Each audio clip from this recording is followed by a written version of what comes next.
not only have a quorum, we have a full house. Would you please stand for the invocation and remain standing for the Pledge of Allegiance? This morning's invocation is given by Christine Burdick, Assistant Pastor at Victory Fellowship Church. Almighty God, we pray today for wisdom for this council in dealing with all the affairs of life that we have here. We pray for the inhabitants of the city, for them to be peaceful, Lord, for there to be calm and quiet within our borders. We ask you, Lord, as we direct this meeting, that we look for both the rich and the poor, the young and the elderly, and everyone in between to be mindful of them. We ask that you would have safety within our city. We pray for those who do serve and protect this city. We ask that you would be with them. We pray for those who keep our lights on and our streets clean. That also for this town, that our best days would still be ahead for us. And I believe that we have the best city to live in. We pray for your hand upon this place. In Jesus' name, amen.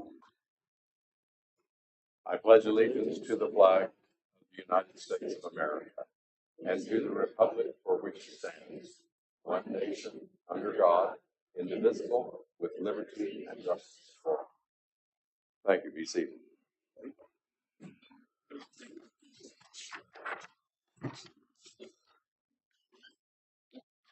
Ceremonial matters, proclamations, and employee recognitions. Mr. Bailey. Okay, Mayor, Council, we have a number of employee recognitions today, a couple of very large groups, very fitting that the majority of these folks are from the water department, as we're talking a lot about water today. I have Chris Canese that's going to help with these recognitions. I'm going to hand it over to him. I can tell you this is such a large group. I had our administrative assistant order more signature challenge coins today, so a lot of recognitions over the past year. I'll turn it over to Chris. All right. Morning, Mayor, Council. Thanks for the opportunity. Some of these recognitions have been out there for a little while, so my apologies we didn't get them to you sooner, but nevertheless, proud to showcase and show these guys off. They do a wonderful job daily and don't get recognized enough. We'll start off. There are 3 separate water department recognitions. One of those does include a number of street department and also recycling center recognitions as well. Starting off with a phone call that we received from Patrick Charles, located at 2329 Stone Meadow. This call came in, and I'll just read you the voice message that he left for the city. It says, we had a situation yesterday at our house where the water pipe had broken out in the street on the city side of the meter. I wanted to call and compliment and some way recognize the team of guys that came out to solve this problem. It was a big leak, and I mean to tell you, these guys were super professional, unbelievably polite. They did a job very quickly. Like I said, it was a serious leak. I know they do this work all the time, but I wanted to figure out some way to say thank you to these young men. It was kind of refreshing. It was a refreshing outlook and opposite of what you hear about what is going on in the world these days. So with that is Brock Graff, Tyler McWilliams, Quentin Mellering, Ryan Bonert, and Keegan Seekman. Y'all would please come up.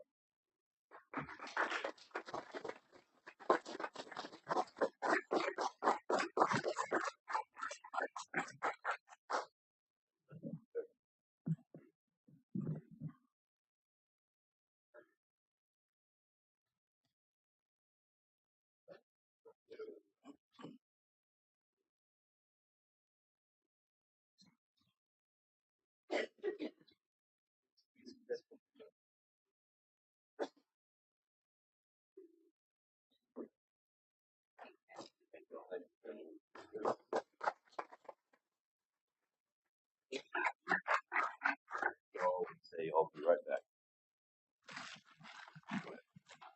All right, so the next one, I think we all experienced and saw some of the aftermath from was the leak at the recycling center at the corner of Hoofer and Lincoln. That call came in on the 26th of December. Upon arrival, it was a fairly large hole that the water leak had already created in the street. It took a lot of coordinating between water department, street department, and recycling center. They did a fantastic job. We did decide to close the recycling center for a couple of days from a safety concern. Water department obviously came in, completed the repair on the leak, fixed that leak, and then followed by the street department that same day started, making an effort to repair the street and trying to get that open back up. Within a day or so, they had it open back up for traffic. They've since come back and did a little bit more of a smoother patch job for the road condition. Again, recognizing some of the similar folks in the water department: Ryan Bonert, Quentin Mellering, Keegan Siekman, Brock Graff, Tyler McWilliams, Mike Barrett, and Nick Garza. Street department, and guys, y'all could come up as I call y'all. Street department, Chris Lancaster, which is not here today, he's out. Garrett Zenner, Graham Miles, Chris Groby, Adrian Flores, and Michael Rhodes. I'd also like to recognize Lee Foyge. Lee actually brought the street department lunch that day as they were working. She paid for this out of her own pocket, so thank you, Lee. Sanitation department, the recycling center guys that help coordinate and really work with the customers because of the closure. Harmis Hogan and Solomon Perez. I'll come up, please. Whole host of guys. Thank you.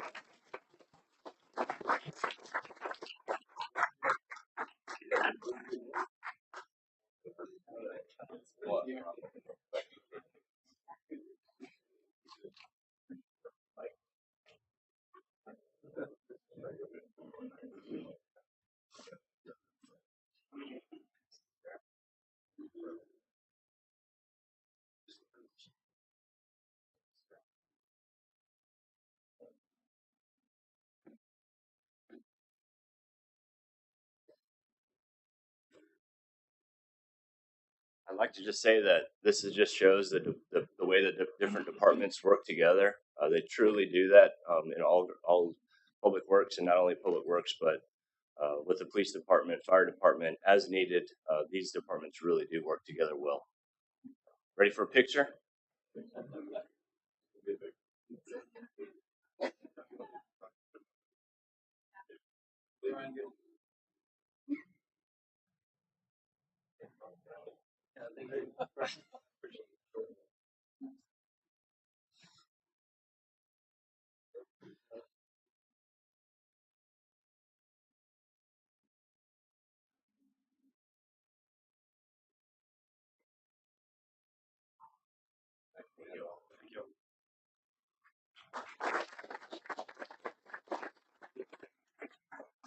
You ready?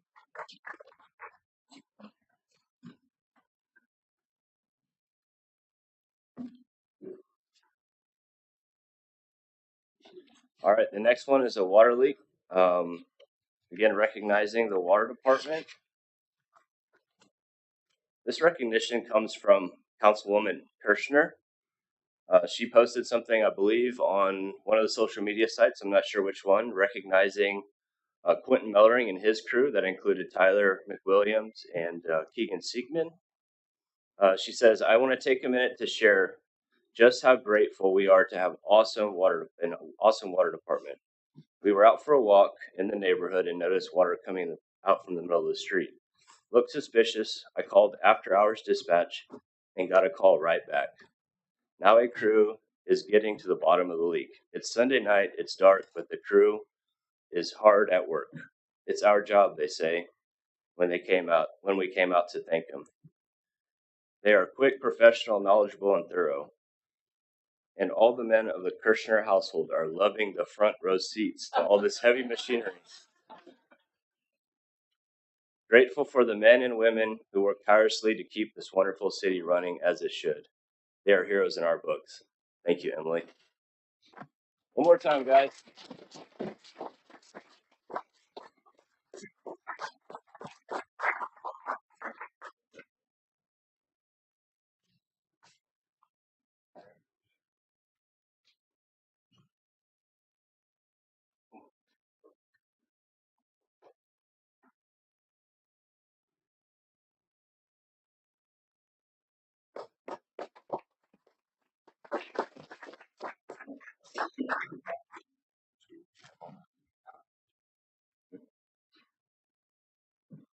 All right, if I could have Rusty Petch come up. Rusty here? There he is. Rusty is a new employee in our vegetation management department. Rusty has worked for Edmund Yansky for a number of years, has a lot of experience with road construction. He is a local resident. We welcome him to the vegetation department and really look forward to a long-standing career here at the city. Rusty, anything to say, or welcome aboard? Thank you. Yeah, thank you. Appreciate it. Appreciate it.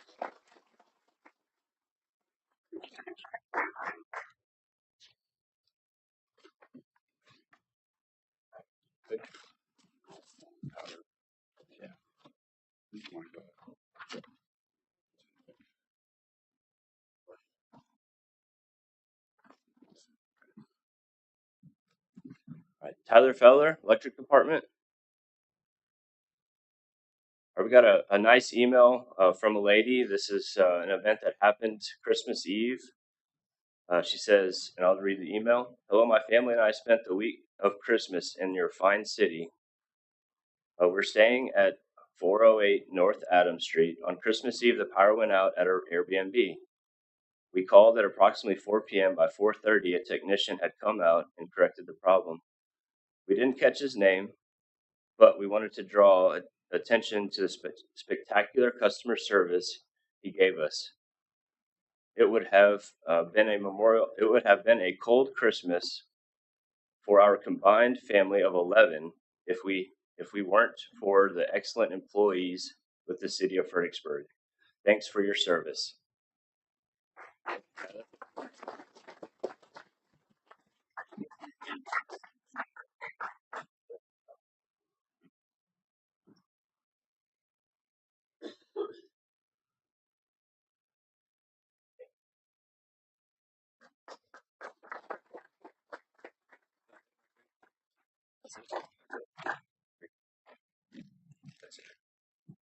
I just wanted to point out how many of these things happened right around Christmas, Christmas Eve, the day after Christmas without fail, Murphy's Law, worst possible time.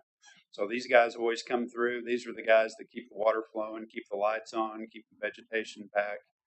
The city wouldn't look and operate like it is without these guys. So let's give these guys one more hand.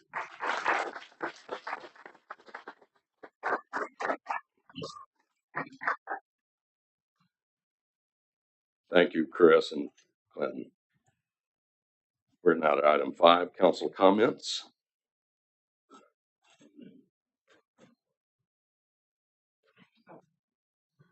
Anyway, jump in. I just want to announce that the Chamber of Commerce had a wonderful Fun After 5 out of the new Wellness Center. Very well attended. And the Chamber has a banquet on March 2nd, and tickets are still available. They're available until Friday, the 24th. If you want to get a ticket to that banquet, there are tables, and there is also open seating, so we'd encourage you to attend. That's all I got. Oh, I'm sorry. The employer-employee survey is in. And on childcare, the Chamber of Commerce did a survey on childcare, and some of the summary is 97% of employers report that they have childcare needs, and 62% report that they have staffing disruptions due to a lack of childcare. So we knew it was a problem, but now we've got the numbers to back it up. Thank you. I'll go next. On February 9th, I attended the Friends of the Fredericksburg Nature Center Advisory Board meeting, and that is rolling along. February 13th, Commissioners Court, and had a good visit afterwards with the commissioners on some TxDOT issues. On the 13th, we also had a Little Hearts Child Development Center board meeting, and to the point about the need for childcare, there is going to be a meeting tomorrow night at 6 o'clock at the Good Samaritan Center.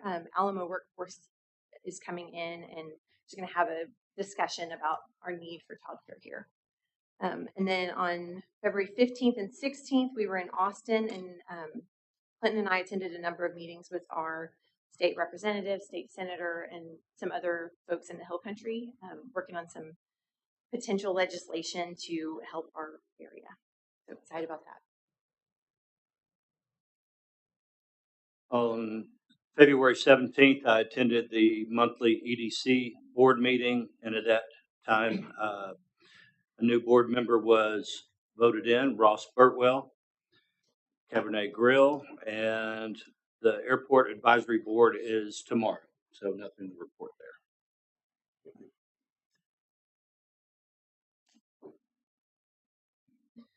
I did attend a special call commissioners meeting last Friday. They were going to discuss possibility of supporting or co-sponsoring the town hall meeting about the hospital sale. The commissioners decided not to be a co-sponsor. They didn't want to represent to the hospital or the community that they were in favor of the sale, so they denied co-sponsor it. Didn't say they were against it or for it. They just wanted to stay neutral. Along those lines, everybody should know by now, or if you haven't, then be informed today that there is an information forum that the hospital will be before the community to address the issue of the sale and the questions that surround it. This will be next Monday, the 27th, at 6 p.m. at the HEB room at the University Center.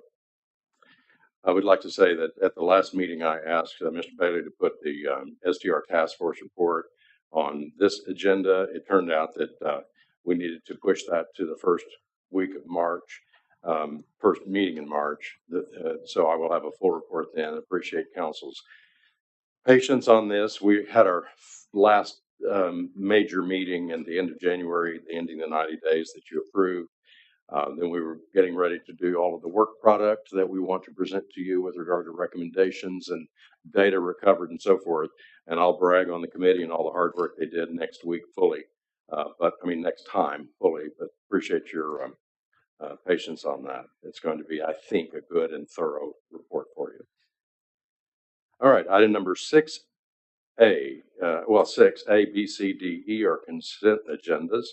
The approval of the minutes for the February 8th meeting, the approval of the resolution approving submission of application for the Police Department Officer Rifle Resistant Body Armor Grant, consider approval of resolution 2023-03R approving the purchase of new body-worn cameras through the Office of the Governor, consider approval of Police Department estimate from Far West Specialty Vehicles for outfitting and installation of equipment in 7 new patrol vehicles. This is previously approved in the present budget, and consider the appointment of David Shields, Director of the National Museum of the Pacific War, to fill the remaining term of previous museum director on the CBB board. You want to pull any of those? I have one correction on the minutes, and then I'd like to hear a little more about the grants for the lawn. Okay. Shall we vote on these individually? Is that what we need to do, Mick, if they pull one out? Since it can be, the feeling is it wouldn't be a consent agenda, single item, that if they pull one out, we deal with them individually.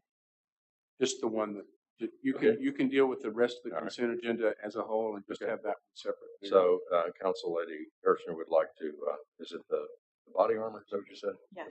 Okay. So we'll take that one out separately. Y'all want to pull the others out on the consent? The body-worn cameras, the vehicles, and appointment of David Shields. So can you go ahead and entertain a motion for the rest for B, C, and E? Okay. If so, I so move. Second. Have a motion and second for consent agenda approval of A, C, D, and E. Any further discussion? All in favor of that motion, say aye. Aye. Any opposed? All right.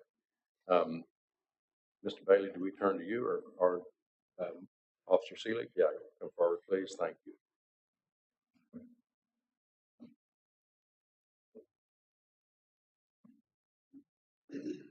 Good morning, Mayor and Council. I'll be happy to answer any questions about the rifle resistant body armor grant. Just a little bit about it. This is one of many grants that was opened up by the Office of the Governor this year. At the end of last calendar year, they opened up a number of grants. This one in particular was providing $7 million to officers across the state to provide rifle resistant body armor, which is, as the name implies, it protects officers against rifle projectiles, as opposed to the soft body armor that we wear every day. Thank you. I was just curious, do we have enough for all of our law enforcement personnel now after receiving this grant, or do we still need more? So currently, we have enough to outfit 32 officers. Once we are fully staffed, we would not have enough, and that's why we filled out the application for this grant, is to provide a body armor for the remaining officers that we can hire. Thank you. Does this stop things like ARs that we hear about? Yes, ma'am. Is that good in the rifle category? Yes, ma'am. So this is type 3, type 4 body armor. Depending on the type of armor that we go with, type 3 plus, it'll stop an AR round. It'll stop a 308 round. Type 4 will stop a 30-06 armor piercing round. So there's some trade-offs. I won't get into the different trade-offs of it, but yes, the type 4 is a little heavier than the type 3 plus, but there's some advantages to each. Thank you for that explanation. This is a budgeted item, correct? Say again. This is a budgeted item. No, sir. This was not an item that was budgeted. Okay. Is this the one that where there was the discrepancy in the documentation between the staff agenda item, agenda preparation, and the actual resolution? Yes, sir, there is, and I've asked Derek to be prepared to address that today. So, Derek, can you explain? Yes, sir. So the resolution comes from the Office of the Governor. So as you fill out the grant, they provide the resolution. This is a blanket resolution that over the years they have constructed in order to address any and all grants that are from the Office of the Governor. This is essentially not our form to revise to state law. But in this case, there are no matching funds required, correct? Yes, sir. All right. Will you entertain a motion? Yes. I move that we approve Resolution 2023-02R, approving submission of the application of the PD Officer Rifle Resistant Body Armor Grant. Second. Motion second to approve the resolution as presented. Any further discussion? All in favor of the motion, say aye. Aye. Any opposed? Motion carries. Thank you. Thank you, Mayor and Council. My only edit on the minutes was that on page 3 of under 8A, the hospital employee was Clint Hodel, not Tuttle. So it's Kotal, not Tuttle. Okay. That's the only change. But with that, I move we approve minutes. Second. With that correction, move to approve the minutes for February 8th. Any further discussion? All in favor, say aye. Aye. Aye. Thank you. Any opposed? All right, thank you.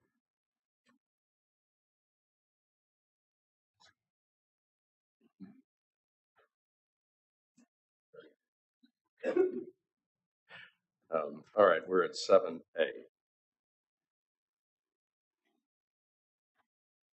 Consider the approval of a land use change and zoning changes requested by Matt directly Cozy Vacation Rentals for property located at 106 East Nimitz Street. Again, with the presentation from Anna Hudson. Good morning, Mayor and Council. This is a two-part item with a zoning and land use change at 106 East Nimitz Street. 106 East Nimitz is about 0.6 acres. It's currently a single-family resident zoned lot. Currently used as a short-term rental. There are several ancillary structures on the property, including barns and storage buildings. Land uses surrounding the property include high-density residential to the north, mixed-use corridor to the east and south, across East Nimitz Street, and low-density to the west. Zoning to the north includes mixed residential R2, C1, neighborhood commercial to the east and south across East Nimitz, and R1, single family to the west. East Nimitz is an unimproved roadway with 4 properties with this frontage. The subject tract is the only property in the neighborhood that has primary access onto East Nimitz, as the other 3 properties have access onto North Llano. If additional improvements were to occur, the developer would be responsible for improvements to the roadway, and the additional development would also require approval of civil construction plans. Given the variety of the land uses and zoning classifications surrounding the property and the fact that this request was an extension of the existing R2 zoning at 1208 North Llano, the Canal Nursing Home, staff recommends approval of the requested land use classification change from low-density residential to mixed-use corridor, and a zoning change from R1 single family to R2 mixed residential per the comp plan section 4BI, supporting existing development patterns. Planning and zoning voted unanimously, 8-0, in favor of the land use change as presented and in support of creating more R2 zoning. This is that we will need to go into public hearing, and is the applicant here? Okay, great. You ready to go into public hearing? I so move and go into public hearing. Second. Have a motion and second to go from regular session to public hearing. All in favor say aye. Aye. Any opposed? All right, we're in public hearing. Matt, did you want to speak to us first? Okay. This is the applicant.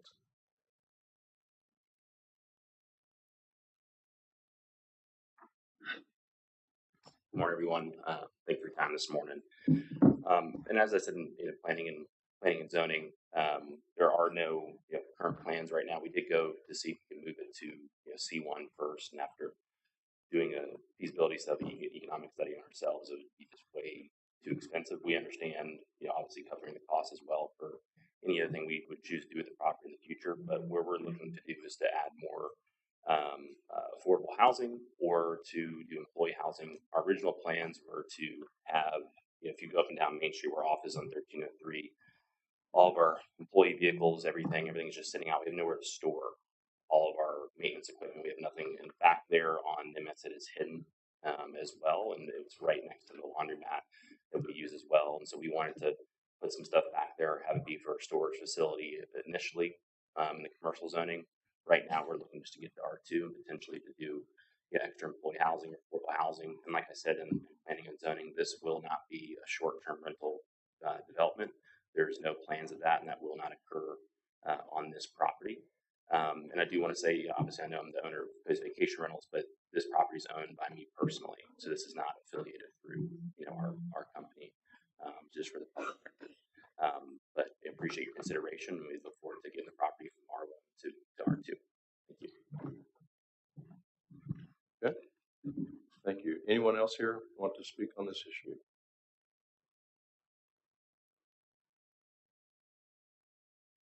Make a motion, we go out of public hearing. Second. Motion second to go from public hearing back into regular session. All in favor say aye. Aye. Opposed? Further comments? And I have a Questions? question. You mentioned that if more development is done, that would trigger the need to finish out Nimitz. What exactly is considered more development? Is it more people living there? Is there a number? Additional structures, yes, adding anything to the property that would require our normal trigger, like adding curbs. Yes, just about anything would trigger the need to improve that portion of the street. It does not cut all the way through. The city has an easement, but it's not right of way through 1203 North Adams. So it would just be the area in front of 106 East Nimitz. So it would be a road going through to Adams. Okay.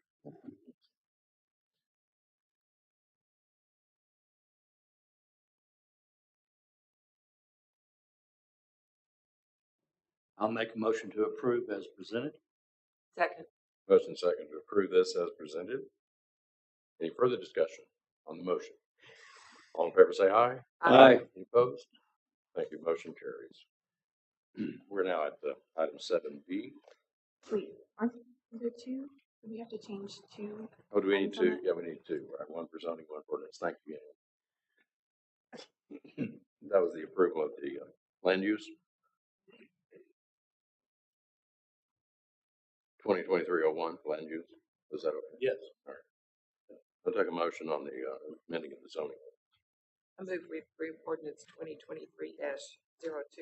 amending the zoning ordinance, change the zoning district. Second. Motion second to approve the ordinance 2023-02, amending the zoning ordinance. Any further discussion? All in favor of that motion, say aye. Aye. Any opposed? Motion carries. Thank you. Now we go to 7B. Consider the approval of a CUP requested by Scott Horton for property located at 510 Mueller Street, Unit 23. Presentation, Ms. Hudson. Yes, this applicant is requesting a CUP per section 3.120 to operate a short-term rental condominium in an R3 zoned area at a property located at 510 Mueller, unit number 23. The proposed development would include a 3-bedroom, 2-bath STR unit. The property is located in a condominium development known as Carriage Park that currently has 4 STR non-conforming properties. Those include units 9, 10, 13, and 16, and those were approved prior to ordinance 2022-13. As of November 25th, 2022, staff has denied 4 STR condominium applications for units 7, 8, 12, and 23, as they require a conditional use permit prior to issuance of an STR condominium permit. If the homeowners association or condominium association would like to allow new STR condominium permits, a plan for which remaining units are eligible should be presented. The definition of an STR condominium is an STR rental located in a complex or housing group that is part of a declared or recorded condominium regime. And the definition of a hotel or motel is a temporary transient lodge serving services involving the provision of room and board containing more than 8 rental units. The subject property is located within Carriage Park and consists of narrow streets and contains 36 total units. Number unit 23 does not have neighboring STR uses. Rather, it is surrounded by residences or vacant units. Allowing a new STR unit would be incompatible with the existing mix of permitted uses on the abutting sites. In addition, the condominium development consists of narrow streets that would not comfortably accommodate overflow parking. Staff has received 3 complaints from neighbors located within the condominium complex for parking and traffic concerns dating back to July of 2021. 2 public hearing notices, comments cards were submitted in opposition of the request.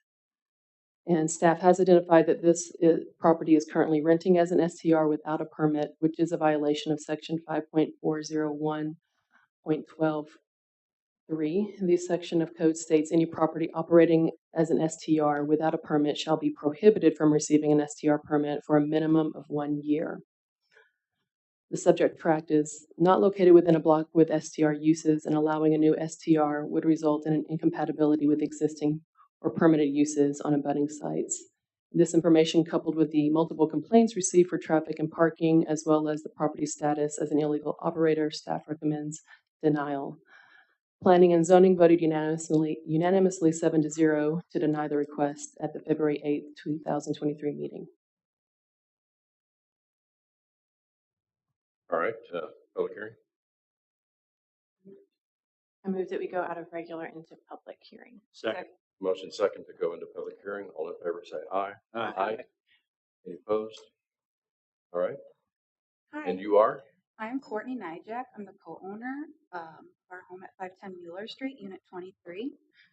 Scott couldn't be here this morning, so I'm speaking on our behalf. I'd like to thank you guys all for your time today. I didn't know that this was going to be a whole different crowd, so as addressed in the previous meeting through the photos we provided, I think we can all agree that the issue of parking in narrow streets in our neighborhood are not a cause of concern. Please see photos 1 through 6 that we provided. So is this the first one you have? There we go. Okay, so our driveway accommodates 2 parking spots along with one attached garage. So therefore we can accommodate 3 people, 3 different vehicles. And we have a 3-bedroom. In regards to narrow streets, As you can see, there's plenty of room for two-way traffic here.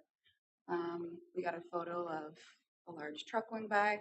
This is some of the additional overflow parking. There's a few different photos of additional parking we have throughout our neighborhood, even though anyone that would rent from us would not even need it, because again, we have the 3 allotted spots that are required. Regarding no neighboring properties being used as an STR, we only have one true neighbor. Him and his wife live in Dallas and are in Fredericksburg about 1 weekend per month. They are fully aware we would like to use our home as an STR. They have even inquired about their friends and family renting from us because their home is much smaller and cannot accommodate everyone at times. Please see email from our neighbor Daniel at Unit 24. Yeah, right here's the email. He just says he's not opposed to it. In regards to the map, neighboring properties, as you can see, you can go to the next photo, sorry. So as you can see, our unit number 23, 24 is only our true neighbor. And these homes are freestanding units. Even though they're in a condo regime, they're not connected in any way. Units 28, 29, and 20 are all vacant lots. 27 is not a full-time resident. Either is 25, and 26 is vacant. When we were beginning the process of purchasing this home, we initially saw in the listing, which is pictured in photo 8, that this home is allowed to be used as an STR. We quickly compared it with the zoning map on the City of Fredericksburg's website to prove that this was in an R3 zone. Please see photos 9 and 10. Basically, that little light brown spot is R3 zone, and our home is right there. So we compared it, right away. And then the next photo just shows that it's basically the different zonings and what they're labeled. We quickly had our realtor confirm with the HOA that Carriage Park allows STRs. We obtained this approval in writing July 7th, 2022, in an email exchange between the HOA and the listing agent of the home. You can go to the next photo.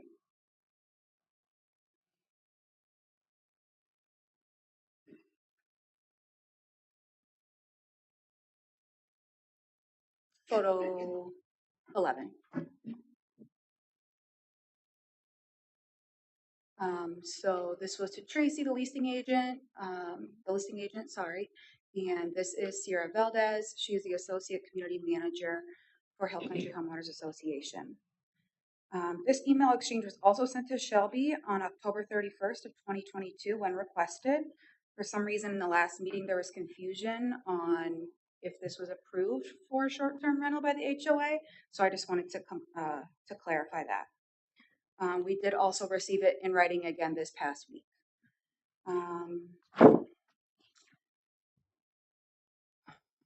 Let's see. So we made sure that this was addressed before even making an offer on this home, which we later closed on August 19th of 2022. We knew for over a year that searching for a home in Fredericksburg, that R3 zoning was approved for STR use. In regards to the people filing complaints in the neighborhood dating back to 2021, this has nothing to do with our property, and these sort of issues could happen with any owner or long-term tenant as well. If there was an issue of people parking on the street, then we believe the city or the HOA should put up signs throughout the neighborhood that the street does not permit street parking.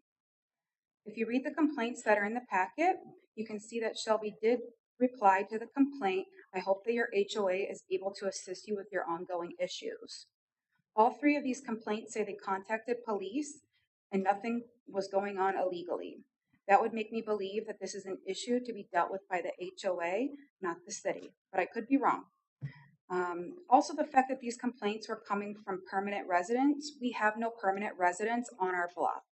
Wouldn't that make it more appealing for us to be approved for a permit? If no residents live on our block and there is no STRs on our block, wouldn't that make you think parking wouldn't be an issue? Regardless of all of this, we have the allotted 3 spots required for parking for our home. We have a Ring doorbell installed at our property and plan to monitor any issues that arise immediately.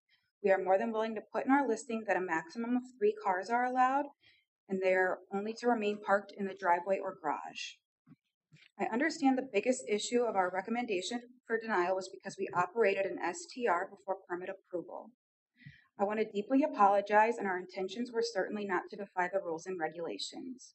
We began this process in August of applying for the permit. The permitting process asked for a listing link to the property. We quickly created a listing on Airbnb, even though we weren't ready yet, because our home was going through full renovation. If the listing of the home is not active on Airbnb, it cannot be seen by anyone in your department. So we made sure it was active immediately. We were under the impression that the permit approval process is very quick since we were within the regulations and guidelines of an STR permit. Furthermore, we were already received approval from the HOA.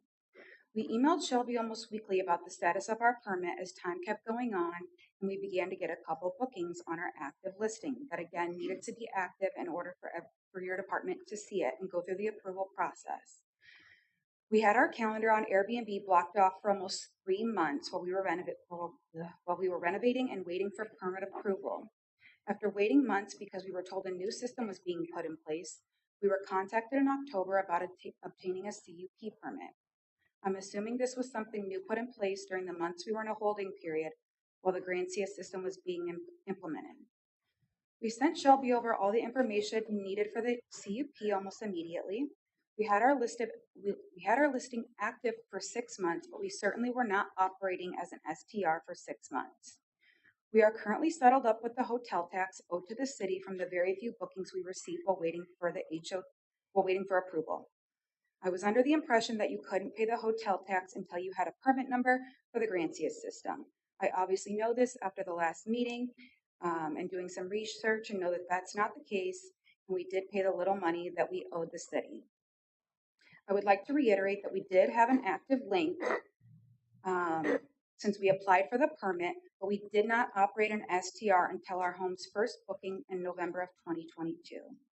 We did regrettably operate our home as an STR for a couple of bookings about 3 months after initially applying for the permit, thinking we should be getting approval any day now, and that this process should not take this long for an R3 zoned home.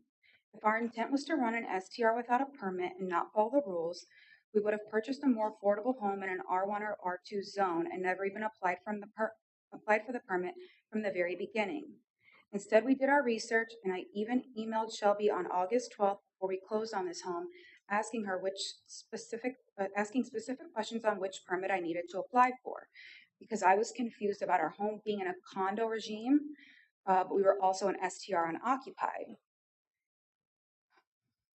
And these are freestanding units, so to me it doesn't seem like the typical condo. But for some reason, the original developer deeded these homes as condos. It was never once mentioned that a condo needed a CUP, nor did it say anywhere online at the time that a CUP was needed. Others in the neighborhood that have STR permits don't have CUPs. From day one, we wanted to be a part of this community. We hired all local contractors to work on our home. We went to trade days and local shops to decorate our home to support the local businesses. We like to spend a minimum of 1 weekend a month here, and when we are here, we've not once cooked a meal, but always gone out and supported the local restaurants and wineries. We even participated in the Oktoberfest Kraut Run 5K because, again, we want to be a part of the community. We just want to offset our expenses of the cost of the home by renting it out 2 to 3 weekends per month. Every time we received a booking while waiting for permit approval, we collected the hot tax and just kept thinking, okay, this might be the week we get approval. That's why we never canceled a reservation, which would force a visitor to change their plans. I understand that the city wants its money, and the city deserves that, right? The more money the city has, the better for everyone in our community. We are not arguing that, and we are happy to pay the city hotel tax. We also understand the hotels want their money too, but not all vacationers are just 2 people. People also like to travel as family, groups, and want to be able to have a kitchen and cook meals and enjoy a shared space together. This is why short-term rentals are wanted and needed. Short-term rental owners tend to keep their homes up to date and make them more appealing from the outside in, driving up the property value of the neighborhoods. Isn't that something we all want for our homes in this town, to make them worth as much as possible, driving tourism and supporting those in the hospitality business? Like Scott stated in the previous meeting, we do property manage homes in Branson, Missouri. We do not own these homes. Branson does not require these types of permits, so this is a whole new learning process for us. We had no idea that it was even possible for us to not get approval at all. We have been so disheartened with the fact about our approval that we even wrote a letter to the mayor himself. Sorry to put you on the spot here. We did write a letter to the mayor, and from his response, he shared the confusion on why our R3 zone home hadn't yet been approved. Please see photo 15. We were under the impression that that's just an email that Scott sent to the mayor back in November. We were under the impression that getting this permit was nearly impossible for R1 and R2 zones, but not 3. If we would have known that this was going to be what we had to go through, we would have never purchased this home. We love Fredericksburg so much, and we want to enjoy this town and all it has to offer on a monthly basis. We want to make our neighborhood better, hence why Scott is running for a board position on the HOA. We've already improved our home, which happens to be one of the oldest homes in the neighborhood, by renovating it. We've also zero-scaped the yard, making it much more appealing on the outside. For those saying that the locals have nowhere to live, because I've heard this argument, we have posted this home as a long-term rental on Craigslist and on the Fredericksburg Raves and Rants Facebook page since the last meeting, and not one person has reached out for interest. We still have our home up on Airbnb and Verbo, but have made changes to the rental nights of 30 consecutive day minimum until we get this sorted out. We are very sorry we did not do this sooner. We didn't know this process was going to be as lengthy, and we had no ill intent. I'm asking kindly to please help us get this approval or guide me on how I can. If we can't get this approval, we will probably need to keep trying to get a long-term tenant to come in, which will not allow us to enjoy this wonderful city on a monthly basis as planned, or even worse, sell our home. And we will no longer have the opportunity to add to the community. Thank you all for listening, and thank you for your time. Mr. Musselman? Thank you, if you wouldn't mind stepping away. Yeah. Mr. Musselman has signed up to speak on this issue. Mayor, members of the City Council, thank you for allowing me to speak on this agenda item. My name is Tom Musselman. I'm a member of the Planning and Zoning Commission. On February 8th, the applicant, Mr. Horton, addressed the Planning and Zoning Commission concerning his application for a conditional use permit to operate a short-term rental unit at 510 Muller Street, number 23, in the Carriage Park R3 zone condominium complex. In his presentation, Mr. Horton stated, and I quote, that he had met all applicable regulations and standards established by the zoning regulations and the construction of his home, and that, quote, the proposed use of the home will comply 100% with the applicable provisions of the zoning regulations, unquote. City staff recommended denial of this application based on concerns over traffic and insufficient parking, and that Mr. Horton was currently utilizing the property at 510 Muller Street, number 23, as an unpermitted short-term rental. So much for complying with 100% of the applicable provisions of our city's zoning ordinance. Mr. Horton admitted on February 8th that he had been operating an unpermitted STR on his property, and that though he had collected both state and local hotel occupancy taxes from his guests, he had not paid the taxes due. Furthermore, he stated publicly that he had not remitted any hotel occupancy tax, and that he was ready to, quote, write a check for the amount due of taxes due the city of Fredericksburg, unquote. Agreeing with city staff recommendation, the Planning and Zoning Commission voted 7-0 to deny Mr. Horton a conditional use permit to operate an STR. Mr. Horton knew he was violating state law and a city ordinance. The fabric of a civil society is based upon the rule of law. After more than a year of discussion and often contentious debate, the previous city council unanimously passed our current new STR ordinance. A provision of that ordinance agreed to by all 5 members of that council was that people who operated STRs in our city without a permit should be banned from receiving a permit for a period of 1 year. I urge you to deny this application for a conditional use permit today, and to also institute whatever measures that need to be taken to prevent Mr. Horton from applying for an STR permit for the next year. Thank you for your time. Tom, maybe she said it, but how long has he been operating that without a permit, or we don't know? We don't know. At least the Planning and Zoning Commission was not given that information. But one of the regulations that was discussed in this year, over a year that we talked about the new ordinance, was that if you operate an STR, you need a permit, and they're allowable. And if it's an unoccupied STR, if it's a condominium regime STR, there's a permitting process, and everybody goes through that permitting process. Thank you. Thank you. We're still in public hearing. Is there anyone else to speak to this issue? I move we go out of public and into regular. Second. Motion second to go out of public hearing back into regular session. All in favor say aye. Aye. Any opposed? All right. I make a motion to deny the request for the permit at 510 Miller Street, unit number 23. Deny the approval of Z 2229 conditional use permit. Second. Have a motion second to deny this request, the Z 2229 conditional use permit to operate STR condominium at this address.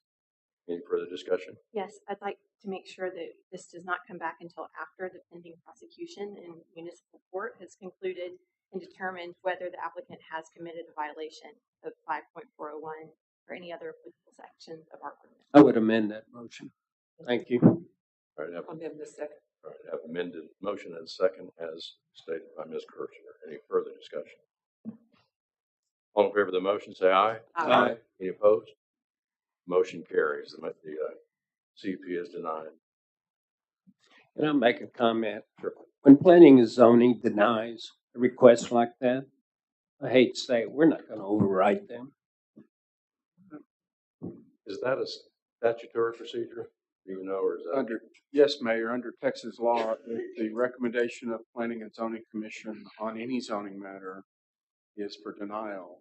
And the council has the power to override that and approve that, but it takes a supermajority. In the case of Fredericksburg, that would be 4 votes to. so? It must appear on the agenda for Yes, city sir. council. It must appear if unless the applicant withdraws it. Okay. It has to appear. Thank you. All right. Item 7C is to consider the approval of a conditional use permit requested by Sergio Mendez for property located at 903 Milam Street. We'll start with the presentation. Ms. Hudson. All right, the applicant is requesting a CUP per section 6.110 of the zoning ordinance to expand the use of an existing STR nonconforming property located at 903 North Milam Street. The applicant is requesting to enclose a 350 square foot porch to create a sunroom on the property that is zoned R1, single family residential. It consists of 3 bedrooms and 3 parking spots and has an occupancy of 7. Section 5.460, review and evaluation criteria, contains 13 items that must be considered when reviewing a CUP. Of the 13 items, staff has found that the applicant has met or responded to all the requirements, including adequacy and convenience of off-street parking. Determination that the proposed use will not be detrimental to the public safety or materially injurious to compatible properties in the vicinity, and determination that the proposed use and site development will be compatible with the existing uses in the vicinity. Subject tract is bordered by residences on all sides and does not share a property line with the licensed STR. It is across the street from a commercial use, including convenience store.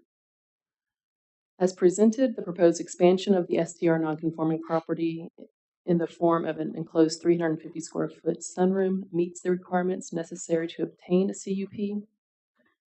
Planning and zoning recommended approval with a unanimous vote on February 8th, 2023, and staff recommends approval conditioned upon no increase in occupancy. Public hearing. Move we go to public hearing. Second. Motion to once again go into public hearing out of regular session. All in favor say aye. Aye. Any opposed? All right. Who is here to speak on this? Anyone? Okay. Are you Mr. Mendez? I'm Sergio Mendez. I just wanted to thank you all for your time for today. What we're doing is just a simple sunroom. We have an existing patio on the back with an existing slab that has been around probably from the 60s, a long time. And all we're doing right here, we see on the photos where we're adding 3 walls. We're just going to tile it up in the end and just make it a nice living. In essence, we're enclosed in this picture right here. We just love this area. It's our favorite part of the backyard. You can see we have a privacy fence around the property as well. And just to have a nice comfortable area where we can watch TV on the outside all the time of the year when temperatures either cold or hot or nice. Just spend it in there. Keep it nice and quiet for the neighbors. We talk to our neighbors as well. They're all in favor. They all support us. So yeah, it's a very easy project. That's all we have. That's all that we're trying to do for today. Probably take like a week and a half to build it also. Very fast. Mr. Mendez, how long have you been operating this as a short-term rental? We started in July last year. Okay, so it has been approved? Yes. We have a license.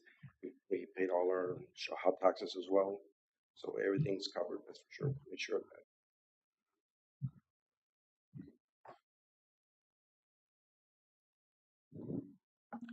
Thank you, Mr. Mendez. Anybody else want to speak on this? Were there any comments? I don't think so. Sorry. I'm sorry, I was just seeing if there were any comments from neighbors. At planning and zoning, there was a neighbor that spoke in favor. Make a motion, we go out of public hearing for the conditional use at 903 North Mountain Street.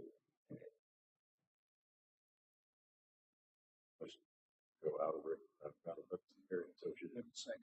Okay, I didn't hear that. Motion second to go back into regular session. All in favor say aye. Aye. Aye. Opposed? Mr. Mayor, I move we approve the conditional use permit, item C 2235. Second. Have a motion second to approve this request, approval of Z 2235 CUP for section 6110 to allow for the expansion of this non-conforming use. Any further discussion? All in favor of the motion say aye. Aye. Any opposed? Motion carries. Thank you.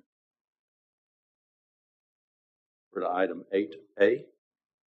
Consider the purchase of new Christmas decorations, including a new Christmas tree and wreaths for market plots.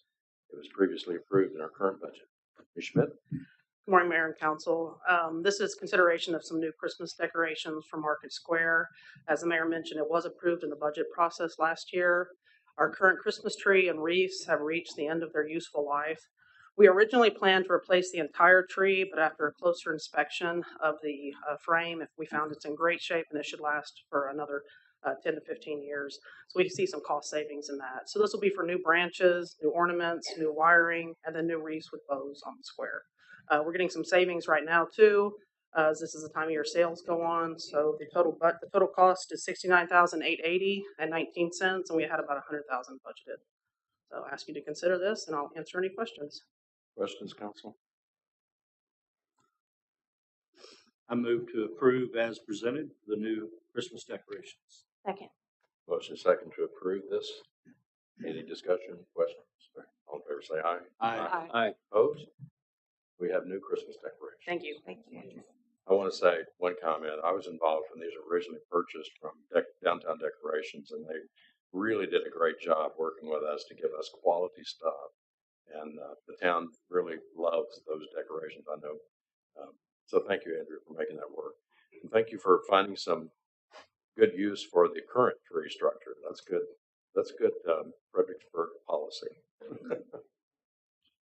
All right, item 8B, consider the approval of Harmony Hills Performance Agreement and financial security for remaining required public improvements for that subdivision. Mr. Williamson. Howdy. Just bringing this performance agreement before y'all this morning. Thank you so much for having me up here. Harmony Hills subdivision is a 21-acre subdivision on Piker Road, just off Highway 16 South. R1 zone and will create 69 residential lots. They are seeking this performance agreement to kind of expedite the recordation of the plat, so that the closeout of the subdivision will just kind of run a little bit ahead of time. So normally, as we close out these subdivisions, they would complete all those public improvements. The Public Works Department would review, provide a list of any outstanding items, and then collect documentation and maintenance bonds from the developer. And then it would go through that recordation process. This expedites it a little bit in that they get to get ahead of that, such that when all of those items are taken care of it as a part of the closeout process, they're able to then go and apply for building permits and so forth. The outstanding items that remain for this subdivision in particular are the first and second course of paving, as well as vegetation and seeding of the right-of-way. So they'll take care of that first course of pavement during the completion of the subdivision now, and then this will also defer that second course of pavement to the end of that 2-year warranty period. So that is just as a precaution as a part of the home building process when contractors are going in there installing, foundation homes, landscapes. That typically tends to be pretty rough on the pavement. So if we defer that second course to the end of that 2-year period, the idea is that most of that activity will have taken place, and then it will get a fresh course of pavement at the end of that 2 years. So the remaining cost of public improvements is at $175,831. This surety amount that this agreement will secure is the $193,414. And if you have any questions, I'd be happy to answer those for you, and I would recommend approval of this item. Thanks, Evan. How is it working in the other developments where we're doing this kind of half and half approach with the roads? Is it tracking well? It's relatively new. So the Post Oak subdivision was the first one to do it, and then you saw the Allstat Phase 1 subdivision do it as well. So we'll kind of have to see once we get to the end of that 2 years how this really has performed. But so far, I think it's working well.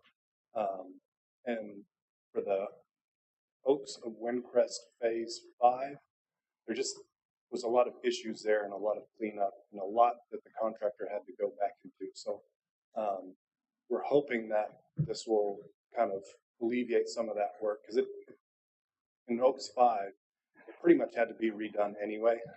So, and that's what ended up happening. So this just kind of allows for that to happen as a matter of course.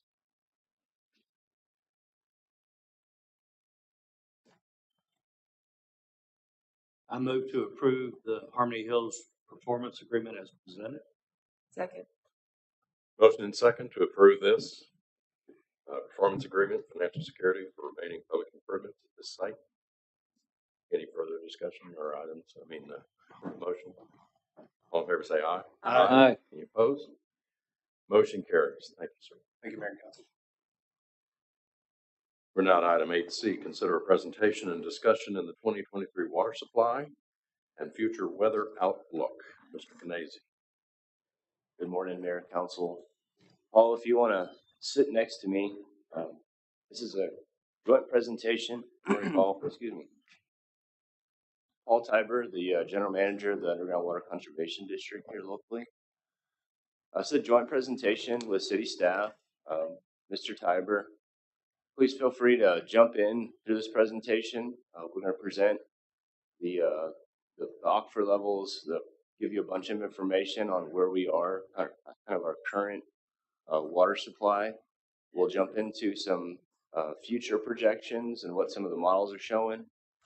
Then talk about, our ordinances, where we are currently in watering stage, what it's looking like in the future. Just a number of things, but please jump in as y'all have questions. I want this to be a interaction, dialogue back and forth. Clinton, you got some? Well, I just go ahead, but I want to say a few words before you get started on the presentation. All right, go ahead. Mayor, Council, this is a presentation that we've been giving for the last decade to the council, typically a little bit later in the year, just right before the watering season really kicks off, when the weather warms up just a little bit more. Again, just an update to the council, usually with good news in the past. Unfortunately, what we're looking at now is not great news. It hasn't been the last several years. So really, this presentation is coming early because, as we'll talk toward the end of the presentation, we're trying to provide you with information so that you can understand why we would be proposing potentially going into a more restrictive watering stage. So that's really what we're getting at here. This is a lengthy presentation. I can remember the first time I gave it, it was 97 slides long. And Councilman Watson was on council, and he said I needed to cut that back. So Chris has done a good job cutting that back. We have engineers and geologists presenting here. There's a lot of detail in the presentation. So as Chris mentioned, if you have any questions as we're going through this, that's what we intend to do, is answer those as we go along. Certainly we'll wrap up and talk about some of the recommendations. But again, this is something we do every year, quite a bit earlier this year because of the conditions we're facing. Thank you. Thank you. 47 slides. So. Yeah. George, I see that you signed up for this, but I'd like this presentation first. Yeah. All right, so we'll just jump right in. So as I mentioned, we'll talk about the historic rainfall and what we've seen not only over the last year, but the last 10 plus years. We'll look at our current well levels, trends, what we're seeing historically throughout a water conservation program, what we've done, what we're doing currently, water rates, watering restrictions.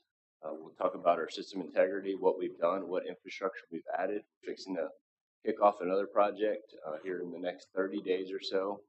Again, just tightening up the water system as a whole. We'll look at the Gillespie County population projections, water demand across the state. I'll do a little bit of information on Texas Water Development Board. Then we'll really get into the local, state, and nationwide short-term, long-term weather patterns and what NOAA is predicting in the future for this region. So jumping right in, the first slide here, we've talked about this a little bit. 2022 was not a very plentiful rainfall year for us, unfortunately. We had about a little less than half of the annual rainfall at just over 13 inches measured at the Fredericksburg Johnson Park. Our average rainfall is about 28 inches. At the bottom of the slide here, you can see what that looked like last year per month, which is that bar graph at the bottom. So, started the year off really light with rain, ended with a little bit more rain, but definitely not big recharge type rains. Next slide, looking at that a little bit further, back to 2000. So over the last 22 years or so, you can see the ups and downs, but what I'd really like to point out here is the last 4 years, since 2019, we've been well below that average annual rainfall. 19, 20, 21, we're around that 20 to 21 inches. And again, our annual average is 28 inches. And then last year, of course, just over 13 inches. So this isn't just a 22 drought. This is a drought that we've been in for the last 4 or so years. And again, this is just highlighting the last 10 years. So you can see over the last 10 years, 3, almost 4 of those have been above average. The other 6, 7 have been below. Getting into what we're seeing in the aquifer. So this is the last 30 days at the Canal well field. The Canal well field provides approximately half, maybe a little above half of the city's water supply. The city of Fredericksburg is generally located about 5 miles east of town, located in the Ellenberger aquifer. You can see over the last 30 days, we have done a little bit of rebound. Ignore those spikes. That's not a true water level reading. That's just bad data from the instrument that's in there. So those big spikes are not true. But if you look at just the general line over the last 30 days, that's a measurement from the ground surface, you can see a slight recharge, but still, much lower than we want to be. It's about 73.5 feet from the ground level currently. Looking out 1 year, so this is exactly a year ago, we're about 17 feet lower than we were last year at this time. Remember, last year was not a great recharge year as well, so we didn't start off the year real good last year, but we were in a better position last year than we are now. So you can see a little bit of rebound that we've had over the last 3 or 4 months, but still not the rebound and not the recharge we'd like to see during these cooler months. And just looking out historically at what the period of record looks like, the red line just shows kind of a trend line. As you can see, going from the start of these wells, really when we started looking at this aquifer and monitoring it, until about 2010, we were on a kind of an upward trend, and then 2011, of course, the drought in 2011 really took a toll, down to about 2015, 16, kind of a downward trend. Then we have a slight rebound, and then since about 2018, we've had that downward kind of trend line where we never really rebound where we were the previous year. I'd also like to point out that if you go back, Eric, there you go. If you look at the historical low levels of this aquifer, you can see this previous year we were pumping really hard from these well fields. You can see that low. We have not seen that low historically, so we did reach our lowest levels last year, even surpassed the 2011 number. So. Moving into the other well field, the old San Antonio Road well field. This is over the last 30 days.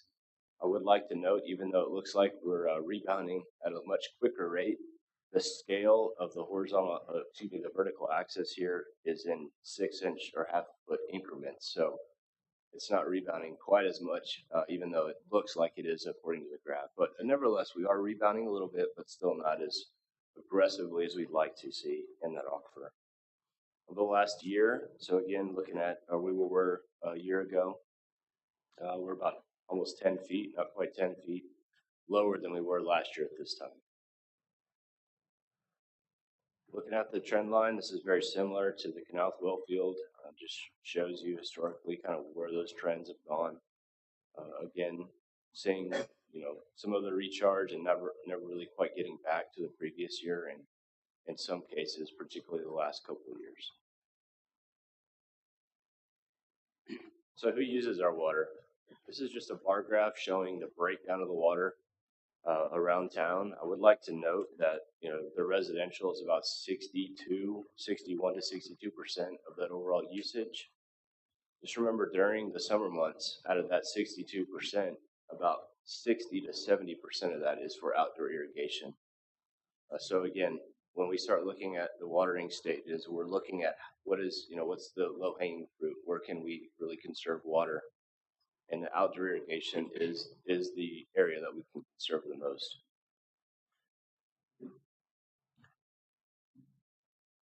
Looking at recent projects dating all the way back to about 2015, so those upper couple of projects, the Windcrest water storage tank, South Heights water storage tank, Damon Lane South storage tank, those dated back to about 2015-16. These are rehab or new tanks.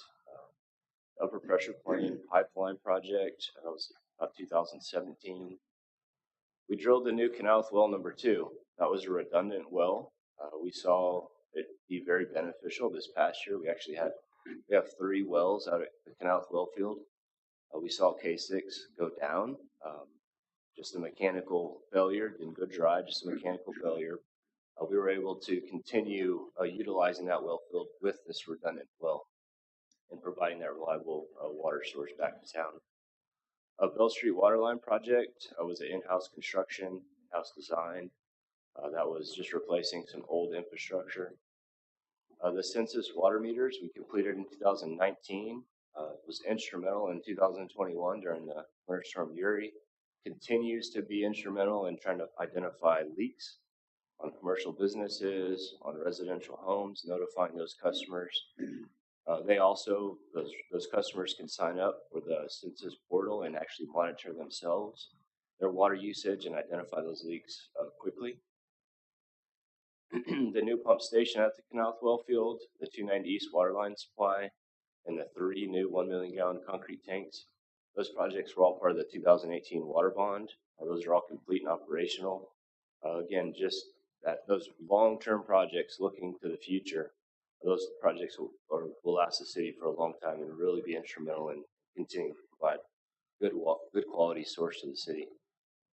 The East Main Street Waterline project, I mentioned, this is the project that'll get kicked off. It's a replacement of 8 10-inch water line with 12-inch water line from the Barracks Creek Bridge, which is by McDonald's, all the way out to Crystal Drive, close to the UPS store. Old line, a number of leaks on it in the past few years. Again, just tightening up and replacing that old infrastructure. Chris, you said interrupt, so could you go back one slide? Certainly. One more. There, the last item there. Yes, ma'am. Non-water development, non-water dependent commercial. What is that? Is that 13.8 is a big water? That's a good question. Lee, I think thanks. you originally developed this. I was worried. You know off the top of your head? I think what we're talking about there is that's not like concrete plants. That's going to be a lot of commercial businesses, probably irrigation through commercial businesses for their on-site location. So a water-dependent business is a business that's actually utilizing that water as part of their manufacturing process. That's not what's included right here. So that it would be most of our businesses. Right, but mainly just internal consumption. If it's a restaurant, by those visiting the restaurant, or again, irrigation if But it's restaurants are on there. I'm sorry. I'm just trying to understand. non-water dependent business that doesn't utilize water for part of their manufacturing process or something like that. Okay. Right, mainly irrigation through that commercial business. Okay. Is what that's going to be. Thank you. Yes, ma'am. Thank you. Chris, I just had a thought while we're interacting on the East Main Street waterline rehab. There was an issue brought up about the drainage on that area, by the Sheffield's property where those, the land back from like South Eagle onto Main, is it the culverts aren't the right size? Is that a TxDOT thing that we need to work on drainage to make sure that that water can actually get to the creek? That is the TxDOT structure, yes, ma'am. Okay, so it's more of a roads conversation. And we, as part of this project, we won't be, touching any of that infrastructure. We're actually behind the curb at that point. All right, any other questions before we get into water conservation measures? All right, so what have we done here at the city to conserve water? This dates back to 2013, and some of these efforts are ongoing. Water system leak detection survey, we completed a 3-phase leak detection back between 2015 and 17. We've actually worked with council and got money approved as part of last year's budget. We've finished phase 1, which I'll talk about in a little more detail what that all included. We talked about the AMR smart meters, that's the census analytic meters. The use of reclaimed water, that's instrumental within our system, within golf courses, using that water for construction. The Freedom Development is now going to be using that for their common areas, again, a saving so that they're not using potable water for those areas. Water rate adjustment and increase, we recently have looked at that, and we have a tiered rate structure, so those that use a lot of water pay a little bit more. Watering restrictions, we'll talk in detail about the watering restrictions where we currently are, and then looking to the future. So the leak detection survey. So phase 1, as I mentioned, was just completed in November of this year. The survey included 36 miles of piping, about 2,000 service connections, and about 150 fire hydrants. So a number of different pieces of infrastructure. There were 17 leaks identified. These were primarily small leaks, but nevertheless leaks that do waste water. A water loss audit, we have to complete that annually according to the Texas Water Development Board. That's done in May. Typically, our water loss audit has been very good, and I'll go into a little bit more detail in a little while. Phase 2 of the leak detection will take place part of next fiscal year's budget, and then phase 3 will be the following year, FY25. So our water loss audit, historically, the system has done very well, dating back to 2010, 2011. It was pretty high, I would say, but still really good compared to other communities that I've seen. Looking at about that 10 to 12%, which again is a lot. We completed the leak detection surveys. You can see that 2015, 16. Got the water loss audit all the way down to below 2%, which is just phenomenal. That water loss audit has crept a little bit high again. You can see the last year, our 2021, it was 7%. I have not calculated it for 2022. That's due to the Texas Water Development Board in April of this year, so we'll calculate it at that time. But if you look at just the water loss that we've saved, comparing a couple of years, particularly if you look at 2010 and how much water savings occurred then versus 2020, when we had a 6% water loss, it's a savings of almost 50 million gallons of water. And if you calculate that at 200 gallons per capita per day, it's a water supplies for 640 additional persons. So again, just in the water savings that we're seeing by the water loss audit, the things that we're doing, it's about a little less than 5 years of growth. Now that assumes a growth rate at 1.2%, which we'll be looking at as part of the comp plan, but the previous comp plan, it was 1.2. So, go ahead. If I could add some of the numbers that we heard when Emily and I were at the Capitol, I think Senator Flores mentioned that the average rural community loses about 50% of their water, or I think it may have been King. 50%. So, in our case, that would be 600 million gallons a year lost. We're at about 50 million lost here. And as Chris mentioned, we got down under 2%, which I think was probably pretty close to the lowest in the state. And we anticipate getting back to that at the conclusion of this leak detection survey, several phase survey. So again, instead of developing more water at the same water loss, spending millions to develop a new well field, we're able to do this couple of $100,000 project and fix leaks like we should and save enough water to accommodate almost 5 years worth of growth in Fredericksburg. So one of the most impactful things that we do is this leak detection. The reduction looks good for about 7 years, increase back up. What accounts for that? It's a number of factors. Just aging infrastructure that we see, if you look at North Lano, there was a number of breaks there. I'm sure a lot of those were leaking prior to them surfacing. So really just, doing the leak detection survey, finding those leaks, getting into dry periods and wet periods with the ground movement does create those, and sometimes they just don't surface for a while. So again, that's why it's important, I'd say every 3 to 5 years to do the leak detection survey to catch those before they do surface.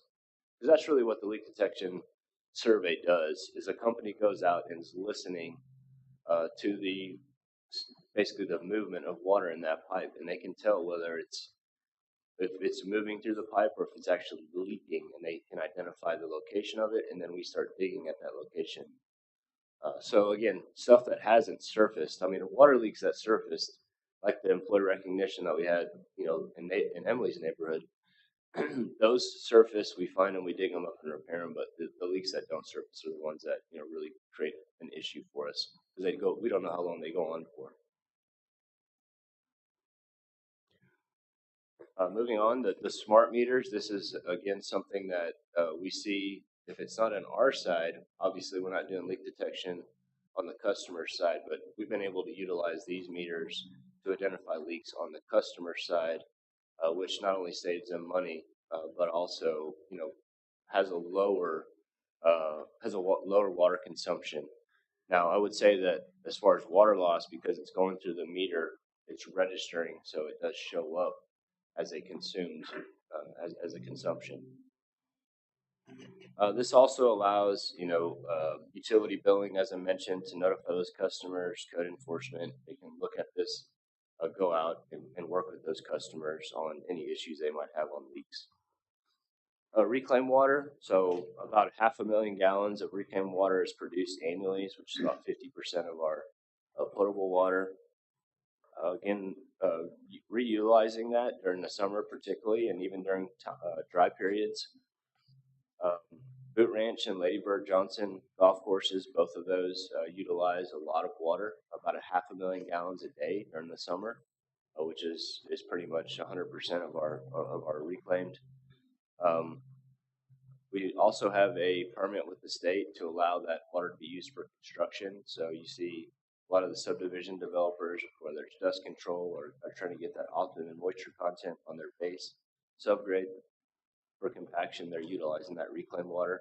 So again, a good use. We're not using potable water in those efforts.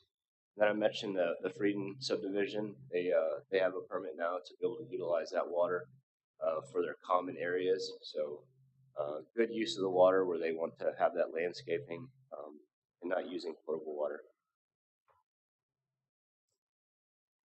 Looking at a water rate adjustment, again, this was done back in 2013. We're looking at that tiered rate structure, really encouraging the water conservation. Higher consumption equals higher cost.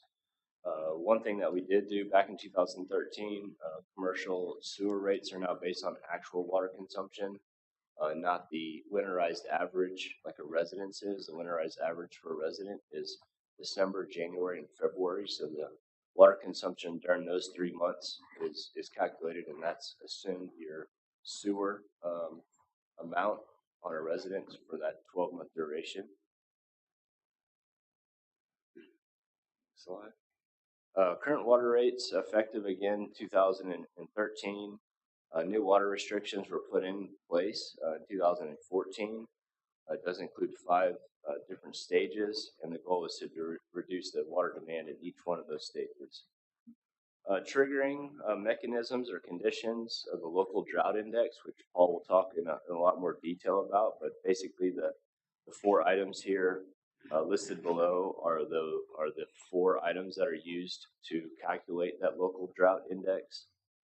We look at the pumping capacity and our ability to transfer water into the city's distribution system. And then, as mentioned, the decrease in well field production capacity, looking at those aquifers and seeing what they're doing, what the trends look like throughout not only the last 30 days, but the last 6 months to a year. So current water stage, this is stage 3, known as severe watering condition. You can see the times here to water. We've been in this stage since 2014. It does allow outdoor watering once per week, according to the last digit of your address. That's 4 hours in the morning, 4 hours in the evening. Again, I think most people have gotten used to this. They have their sprinkler system set to this. Next slide. These are all 5 of the watering stages. You can see listed here, 1 through 5. Obviously, 1 being allowing you to water the most, 5 being the most restrictive.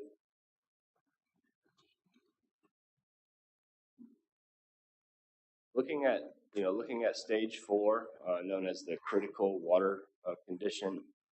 The big difference between stage 3 and stage 4, again, allows you to water 1 day a week, according to your last digit of your address, but it reduces the watering times from 8 hours to 4 hours.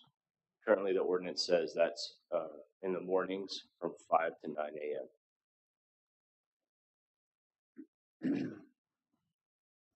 Chris,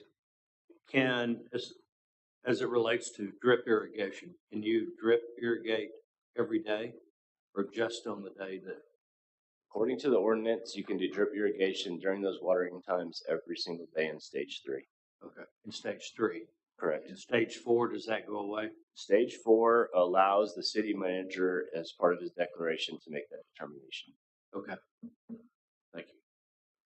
Which will, I'm sorry. Go ahead. I was just going to say, which we would like to talk about, some bullet points here at the end of the presentation. Some of those things where we'd like to get feedback from the council. That being one of them, drip irrigation is allowed every day during those watering times. That could be modified slightly if we do go to stage 4. Okay. Thank you. I'll wait till action items to talk about. Next, we'll turn it over to Paul, and he'll look at the Region K water plan and weather forecasting. All right. Thank you, Chris. Good morning, Mr. Mayor, City Council. This first slide shows the data that has come out of the 2021 Region K water plan. What I've highlighted here are the parts that pertain to Fredericksburg and Gillespie County. First part of the plan is to look at the projected populations out for the next 50 years. For the 2021 plan, Fredericksburg in 2020 had a population of a little over 12,000. This increases out to 2070 to a little over 16,000. In the county, the population is set at a little over 14 for 2020, which projects out to a little over 19,000 in 27. So you combine all of those numbers together, and the total population for Gillespie County in 2070 is a little over 36,000. Currently in 2020, a little less than 27,000 people. The water demand for this population is in that middle part of the chart, and for the WUG, that is the acronym for Water User Group. And you can see the different user groups that are identified in the middle of the chart: Fredericksburg, County Other, the manufacturing, mining, livestock, irrigation. And for the city currently in 2020 was a little over 3,000 acre feet per year, and this is projected to increase out to about 4,300 acre feet in 2070. The total for the county, we're looking at currently a little less than 8,800 acre feet in 2020, which then increases out to a little over 10,000 acre feet in the year 2070. The third part of that chart then identifies whether there'll be any surplus or if there'll be any shortages on any of these water user groups. And if it was a need, a deficit, then it's in parentheses. And as you can see from the chart, there are no parentheses. So all of these water user groups are going to be able to meet the demand out to the year 27. Paul, does the wine industry fall under irrigation? It would to some extent, those that do. Okay. Yeah, but manufacturing or county other would also cover some of that. Okay, thank you. Yeah. We're right now in the process of reviewing these numbers. We're in the next 5-year regional water plan review, which will be completed in 2026 with a new plan put out. The numbers, the population numbers are based on the 2020 census that was recently completed. And I've seen some preliminary numbers, and they're actually showing lower population projections out through the next 50 planning years. But when I have more of that, I'll certainly provide that to the city. And if you have any data that would conflict with that, the Regional Water Planning Group would certainly like to see it. Next slide. This chart, I don't want to go over too much what Chris has already done, but this is just a chart showing the years of total rainfall going back to the 1870s. You can see for 2022, we only got a little over 14 inches based on our data. And all of the red bars represent those years where we got less than our average of 28 inches. So we can see that the last 4 years were drought years. Next slide. Here is the chart showing the local drought index that we calculate monthly, at least, hopefully twice a month. But it's based on the Ellenberger water levels in the two city well fields, the old San Antonio Road and the Canop well field. We also look at the previous 10-month cumulative rainfall, and then we check the Pedernales River flow, and then this is compared against the Palmer Hydrologic Drought Index that the federal government calculates out for the whole country. And currently, right now, at the beginning of February, we were in a severe negative 3.28. Now, we did hit over -5 last summer, and the only time we have experienced that severe of a drought was in 2011. We've been calculating this out since 2000. Next slide. And before you go to the next slide, if I could point out, this is a very important slide. These are the numbers that correspond 0 through 5 to our watering, different water conservation stages, watering restriction stage, 0 through 5.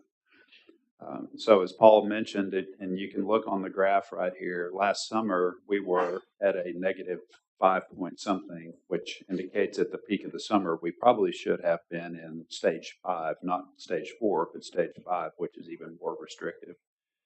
So this is very low going into the year. Again, if you go across the graph, you can see that we're about -3.4. So already without any outdoor irrigation, we're very close to 4.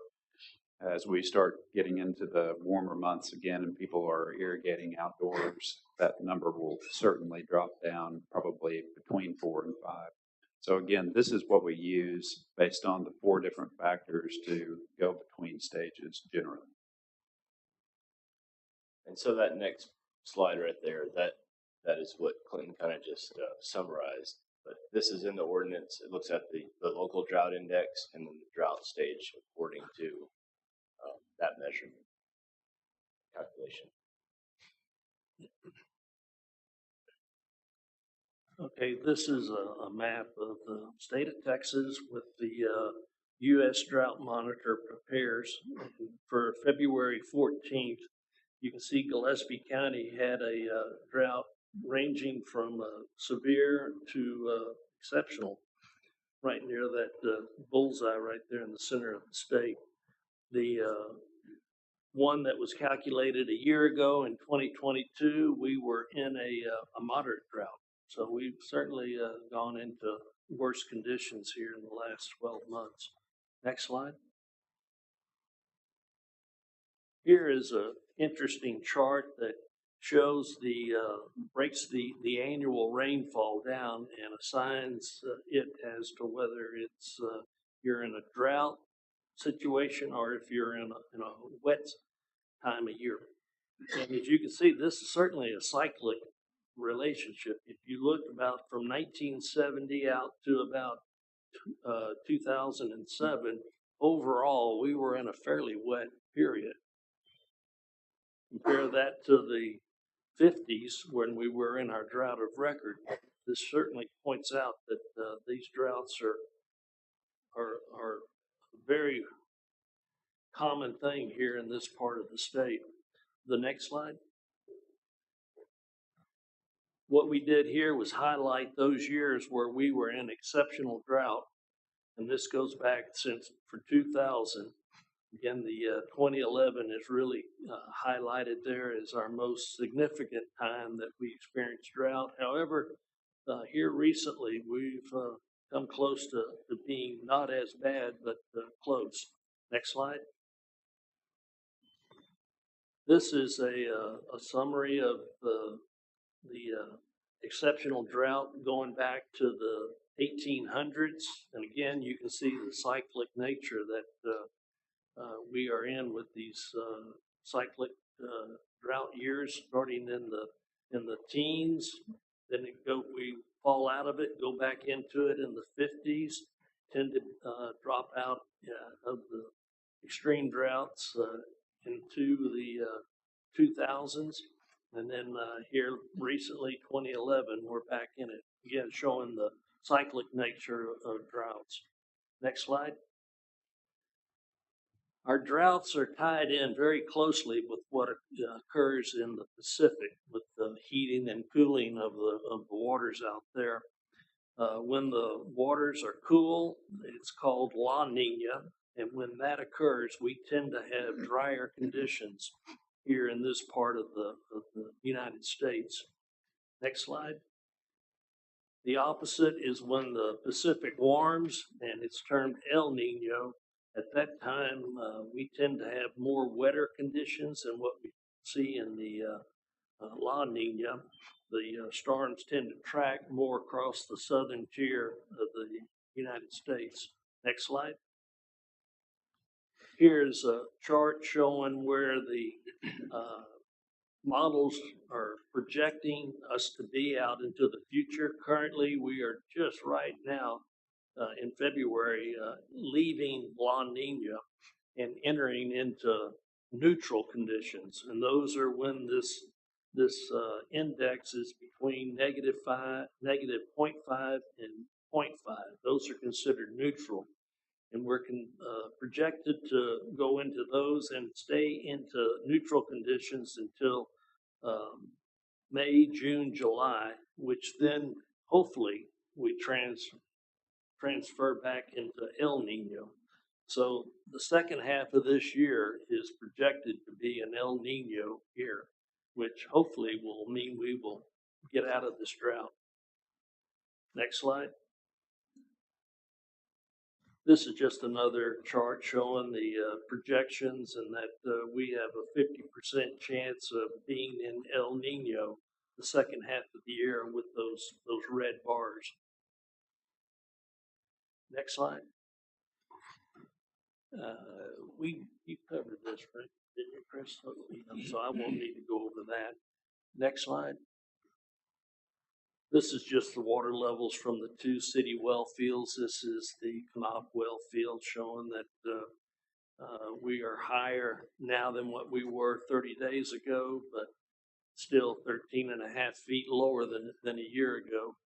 Next slide. This is the Lukenbach Road well that the Water Development Board monitors, and the last 30 days it's pretty much stable, slightly lower, but about 5 feet, 3/4 of a foot lower than a year ago. Next slide. Here are some wells that I'm going to show that we have equipped with automated water level monitors. We have them throughout the county now. We're setting up more, but I'm going to show a few here. These are all from the Ellenberger, the Vineyard Ridge subdivision, which is north of Stonewall. They have 2 public water supply wells there, and this shows you the static level when they're both off at about 160 feet below land surface. When one of the wells pumps, it drops it down to about 180, and when both wells are running, we're up near 200 feet pumping level for both those wells. But what's encouraging is that after they turn them off, the water levels rebound pretty quickly. Stonewall, we have they have 2 wells, and both of those are equipped with these monitors. And you can see the static level out there is around 50 feet, and the number 1 well with a pumping level around 70 feet. Next slide. The number 2, it also has its static level near around 50 feet, a little lower on the pumping level. But again, when the wells are shut off, they rebound quite nicely. Here's this next slide. This is the Wild Seed Farm well. One of the wells they have there showing static level there at around 38 feet.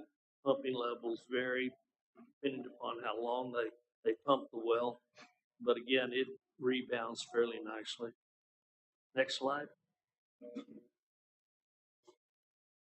Kane City, very little pumping level up at the well there that we monitor. Next slide.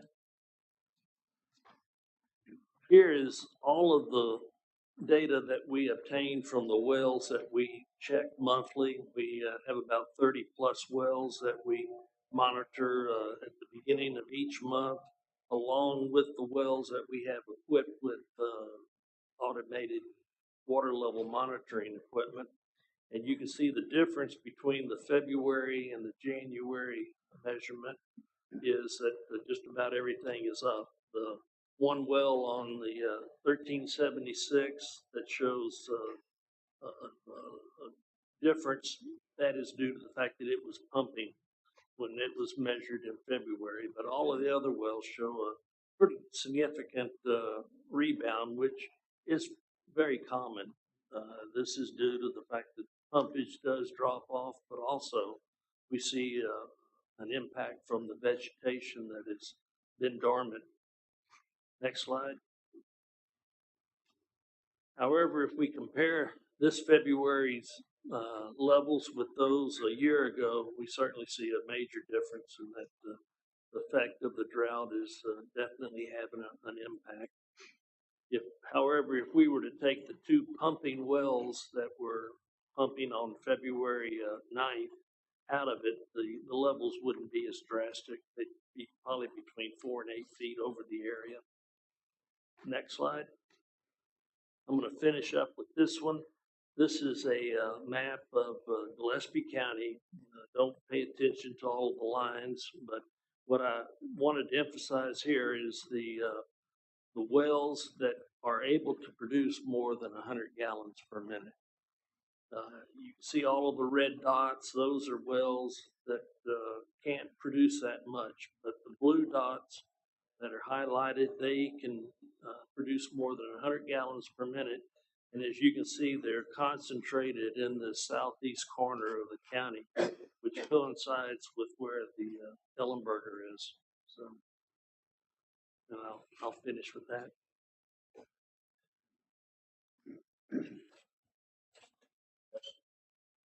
Questions? A lot of information.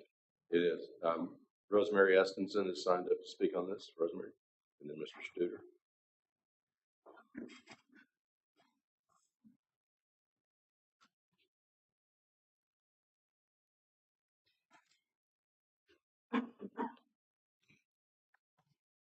Hello, guys. That is a lot of information, okay? I'm going to have to go home and do my homework some as well. Some of you know that I've been talking about water for more than a year, maybe two.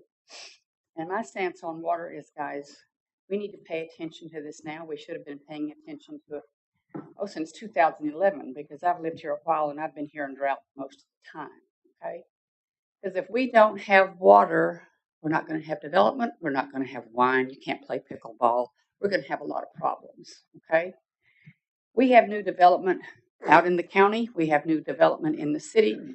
And I was down visiting my brother in Galveston, Texas this last week, and they're having some problems down there as well. And he says to me, "Sis, are all your new developments, whether it's commercial or residential, are they using dual flush toilets?" How many of you know what a dual flush toilet is? Anybody? How many have one in their home? Anybody? You got them. Well, from what I've told, and I haven't done a lot of extensive work, but they save a lot of water. So if we're having developments like out on Friendship Lane or even on 783 in the county, where you have 500 acres now divided into, acre lots, and the acre lots are divided into quarter lots, and you have 2 bathrooms in your home, or in the apartments you have a 2-bedroom, you probably have 2 baths, maybe you have 1. There are statistics that you can look up, and it tells you how much water you use by using or not using a dual flush. I think we might want to look into that and maybe ask our developers, or maybe we can say, hey guys, you can develop this, but you must use dual flush. That's enough about P&P. Okay. The last time I was here, I think, was maybe in October, November, and I mentioned this book right here. This book, for those sitting in the audience, is called The Big Thirst. It's by Charles Fishman. First time I read it, because I speed read when I got through college, but I went back and read it again. This book is a fountain of information. I asked all my council members to please get one, and I would pay you for it. So if you haven't gotten one, I have 3 here that I'm willing to give you. Who has not purchased one at the moment? Anybody? Everybody got one? You got one? Or you did? Oh, okay. Well, I have one for Paul and I have one for Chris. Have you read this book? Yes, you have not. Okay. I'll give you one. Would you like one? Okay. Okay.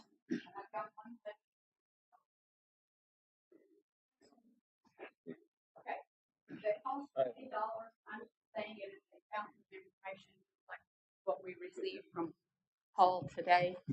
I will continue to do some due diligence on water because I definitely think it does affect everybody, guys. And you know, when in the summertime when they give you stage 4 or stage 5, and we should have been in stage 5 last year.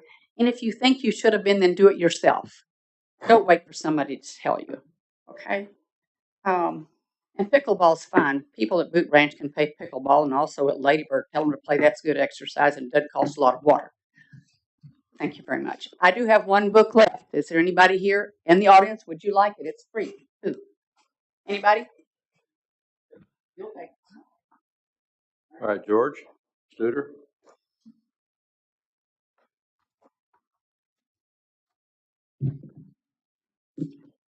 So, George Tudor from 1015 Avenue D, and I've been here about four years, and I'd like to have you think a little bit about where we're going with this problem. And we know that it's both a county and a city issue and a community issue. We have boards addressing the airport and other areas, and I know you're going to be talking to the county some more about this issue. One thing you might think about is some sort of a regular board meeting or planning meeting that you can do with the county and maybe other organizations within the county to address the water issues. And some of those might be how wells are used. I mean, just the number of wells is one thing, but how many gallons of water are being pulled out of those wells? You know, when you drill a well out in the county, you can have one person or a whole group of homes drawing on that well, and we don't know how much is actually being pulled. There's growth planning. There's the controls that may be involved at the county level as opposed to just the city. There may be provisions like ponds that we could encourage them to do outside the city. Maybe some emergency management involved with that. So there might be a number of areas that you could think of that the city and county could use to focus on it. The other area of it would be for community involvement. So it's one thing to say, here's all these opportunities for the people in the city to monitor the water or reduce the water used in the yard or in the toilets or whatever, but it could be that there's a community group formed where people exchange the ideas. I can tell you, put it in my water system on my house, my water collection system on my house has been really pretty inexpensive to put those 5,000 gallons of storage in there. And it's enough water to handle 10 weeks every Saturday for an hour watering my yard and trees. And I don't have to use the city water at all. And it also provides a separate faucet in my kitchen for pure drinking water that's filtered through physical and UV filter. But we have really good, clean water coming in our kitchen sink anytime we want.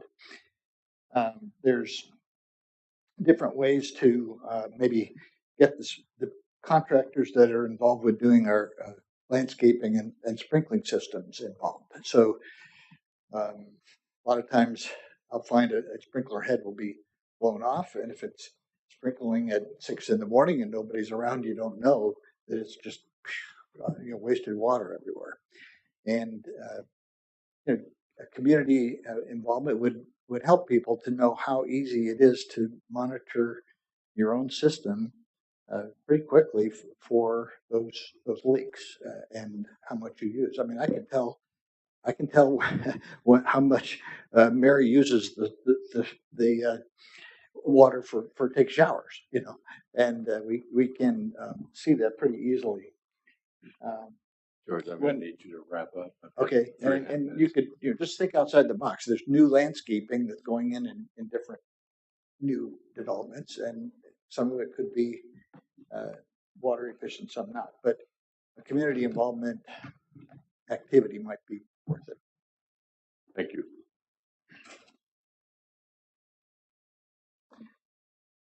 Any further comments, questions, discussions on this? Thank you, Chris. Thank you, Paul. Thank y'all for your time. Super helpful information. I wanted to kind of flesh out the whole concept of morning versus evening watering, the inevitable shift to stage 4. We kind of talked about this, what was that, a month ago or so? And I think I would really like to see us move to an evening watering just to help get away from some of the evaporation that we'll deal with 5 to 9 a.m. watering. So I don't know what needs to be done on that. If we need Water Development Board or needs to bless that, but it would be nice to have a little bit more certainty on that. It was also in deference to people who don't have an irrigation system. They have to get up at 5 o'clock, move hoses and sprinklers. Yeah, I thought we had a presentation earlier that said it was more advantageous to your yard to do the later water rather than the earlier evaporation. Am I remembering it correctly, Chris? Yeah, so the ordinance originally read from 7 to 11 in the evenings. But if you look at Texas Water Development Board and other sources, it recommends a watering time period. Doesn't mean we have to stick with that, but that is the reason that we recommend making that change about 6 months ago, was because of some of those sources like Texas Water Development Board and others. Making the change from morning from the evening to the morning. Oh. But we can definitely look at that. I think one thing we want to work with council on is in stage 4, there are a few things, some direction I think we would like to hear from y'all.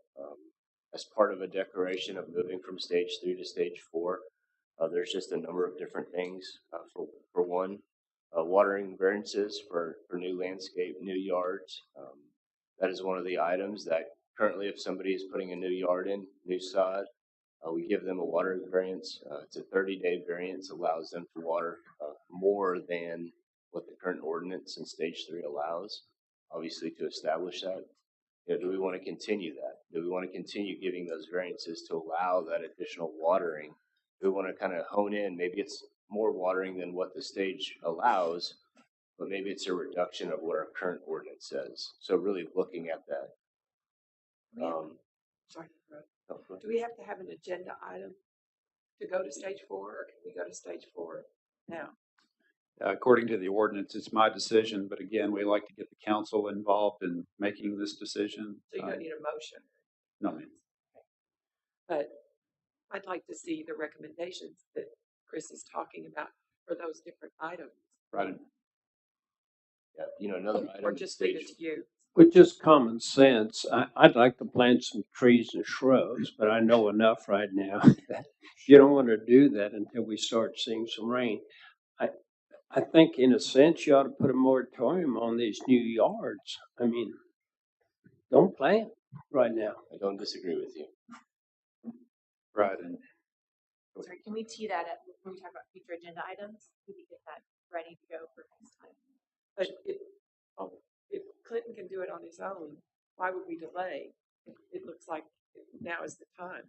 What Chris and I talked about this morning is after this, following this discussion, maybe trying to get an item on the next agenda to talk about some of our recommendations for either maybe an ordinance amendment, moving to an evening watering time, for instance, and also some of what Chris just mentioned, maybe not allowing a variance for new yards, what kind of impacts that may be. One of the things we need to look at is what kind of numbers are we talking about? There's a lot of development in certain areas. How does that impact these home builders and potential buyers and so forth? So that would give us a little bit of time to research some of these things and bring back our final recommendations to council, or at least let you know, and we can discuss kind of what we're thinking about some of those different items.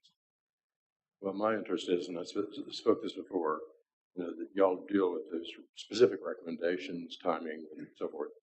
But it seems like we've received enough information to know that we ought to go to stage 4 right away. Right. That seems that way to me.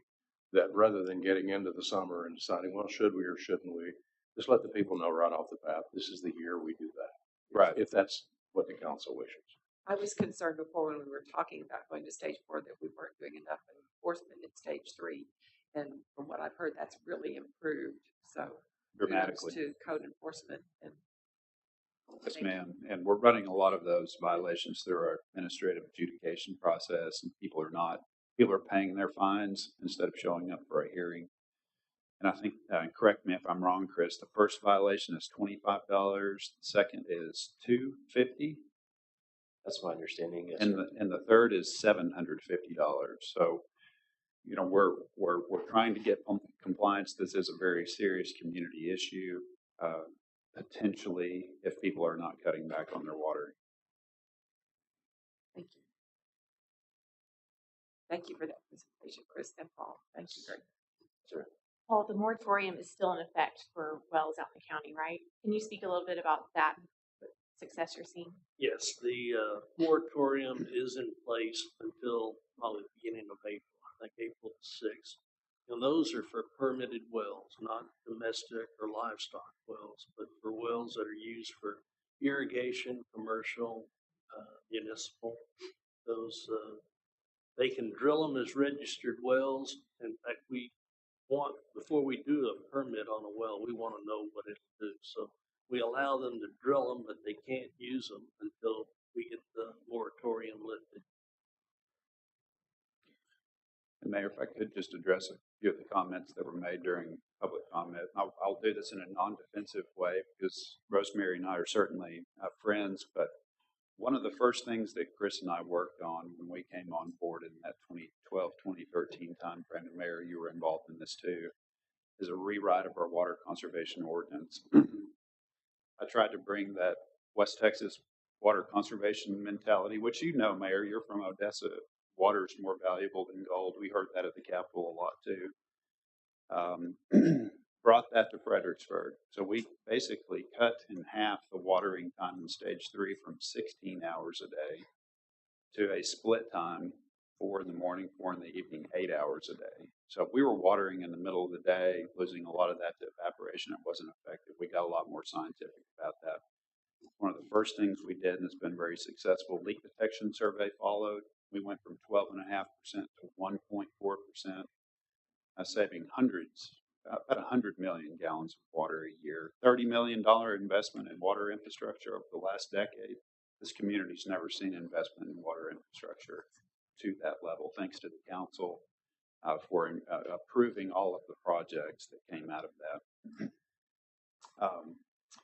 Regarding county development, George, thanks for mentioning that. Again, coming from some of the legislators we talked to, there is some legislation being proposed by Representative Zwiener, Hayes County, the second fastest growing county in the nation right now, giving counties more authority to control development, including water resources. So it hasn't been filed yet. That legislation hasn't been filed yet, but because of that explosive growth and just uncontrolled environment, we may see a bracketed bill, and it sounded like it might be for hill country communities that are generally dealing with some of these water issues. So again, as we continue on, and Emily might want to add something else to that. We're looking at ways to control development more, especially with respect to water. Yeah. That's all I have. Anything else about this topic, Council? I don't want to move it before you're done. All right. We're at now at item 9A. Well, 9, the city manager's report, which includes A, B, C, D. Okay, and we'll kick off with an update. Our standing. Thank you, Paul. Appreciate your presence today. Thank you, Paul. Our standing short-term rental permitting and code enforcement update. Gary. Good morning, Mayor and Council. We look forward to a lot more in-depth discussion at the next meeting with the STR task force recommendations, but did want to touch on a few quick updates. In addition to the normal renewals and processing of new applications, as well as hot remittance, staff has been focused on the 103 STR permits that we were found to be outside the 90-day inactivity window. So in the past week, there's been 12 denials. Out of those, an additional 8 have been closed out or archived. They basically were found to no longer be eligible, and so those are just closed out. They can no longer operate as an STR, and that's also led to 8 withdrawals. So basically, those are permits that had been issued, had been operating, but for some reason, the owner-operators have withdrawn the permit. So we assume those are now operating as long-term rentals or some other use. So currently the numbers are, we have 1,261 STR permits on file. From a code enforcement perspective, in the past week, there's been 26 violations issued. Out of those, 12 are related to an STR use. So again, we're running around 50% roughly. That's been the average. On the software packages, we're continuing to coordinate with Mr. Hogan. He has indicated he's nearing completion of what he's calling version 1.0. We anticipate that to be completed hopefully by the end of this week, based on my last update with him. We're also coordinating with My Government Online, that they were formerly referred to as My Permit Now. We've been pretty successful with them. They have wrapped up their basic configuration of the potential STR software for us. We have an update meeting with them on Friday, so we'll see how that goes. As far as the timeline for the testing environment that I mentioned at our last meeting, they are indicating March 9th as a deadline for that. So I'll have more information after our meeting on Friday, but we do have a date that we're shooting for. So again, no obligation to the city. No cost. We'll just see how it goes. That's an opportunity we want to pursue, and so far it's been pretty successful. So be happy to answer any specific questions. So the first part of that was with the report. Was that from Grants? The first part of you saying an update. Will we have anything from them? From Granicus? Yeah. Not really. We do have continued conversations going. They are still working with their upper management to determine what they're going to propose to the city. But again, at this time, we're just using them for intake of data. So hopefully the other party gets going, we can cut them out. That's correct. And it's my understanding we're getting very close to that point. Thank you for that report. Any questions? Is enforcement covered? Yes, so 26 violations, 12 of which are related to STRs. And they all municipal or civil? I believe there's 2 of those that are being routed to municipal court because they're relating to operating without a permit. The others will go to Judge Mirsky. Can we speed that process up for those without permits? So we do. We can't shut them down, right? Well, they're being directed to cease operations immediately. So we're working with Mick on how often we can issue a violation. Is that a daily thing or is it weekly? I will say that we've wrapped up an affidavit, so a standard form that code enforcement will utilize to route it to municipal court. We've worked closely with the prosecutor on that to try to expedite that process, and the hope is that with that affidavit, it will be a pretty seamless transition,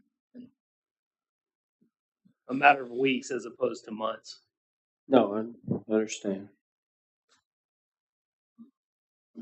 Anything else? All right. Clinton. Okay, Mayor, Council, and I will ask Emily to join me in this legislative update. And just kicking off with the council, we're about 50 days into the 88th meeting of the Texas Legislature. About a 140-day process. From the folks we talked to, it appears there will be about 8,000 individual bills filed by the last day to file, which is March 10th. The entire process concludes at the end of May. So at this point, a little bit late to get anything in the queue. We did have a meeting at the Capitol, as Emily mentioned, on February 15th and 16th. We met with a number of senators, state representatives, including Senator Flores, Pete Flores, State Representative Aaron Zwiener, Hayes County, Representative Ellen Troxclair, our state representative, Senator Campbell, and also Representative Tracy King. Everything water evidently runs through Tracy King. I think he's been the leader in kind of that world for the last 16 years or 16 sessions. 16 years. So a lot of good information. We heard priorities from healthcare to parental rights, safety in schools, or concentration on veterans. When we turn to our state rep and Senator Flores is on the Finance and Water, Agriculture, and Rural Affairs Committee, so that really helps us in terms of some of the issues that we're facing. Ellen Troxclair, Culture and Recreation and Tourism Committee. So again, it's very good for us. Also, Homeland Security, and I can't read my writing on the last part there. Defense Affairs. There you go. Thank you. So a number of different bills that have been filed that affect cities, both positively and negatively. I'll start with the positive, just a couple. One that has not yet been filed as of last week. Legislation to create a statewide land and water conservation fund. And there's also talk about a water infrastructure fund being created, again, more for those rural communities that have a very high water loss. What happens when you have a storm like Uri is you get even further behind and you don't have the funds to recover past the point or even to the point where you started, so it just keeps compounding. So a lot of funding being pushed out to those smaller communities for their infrastructure. Another bill that has not been filed, I mentioned, that is supported by Representatives Wiener and Troxclair, is an effort to enhance tools for hill country counties to control development out of the county. So one of those is the flexibility to use hot funds to help retrofit lights for dark sky communities, of which we are one now. So anytime there's an opportunity to tack onto a bill, we're going to be looking at that, because Zwiener might run with something for Wimberley, but we could do a bracket, so it would also apply to. I wanted to mention that a former council member, Graham Pearson, sent a letter to Ellen Troxclair, Representative Troxclair, requesting consideration for increasing the hot tax percentage by 3% and diverting all of that funding to support fire EMS and PD. Really, his basis for that was the increased number of staff and equipment we need in all of those departments to support tourism, the high level of tourism.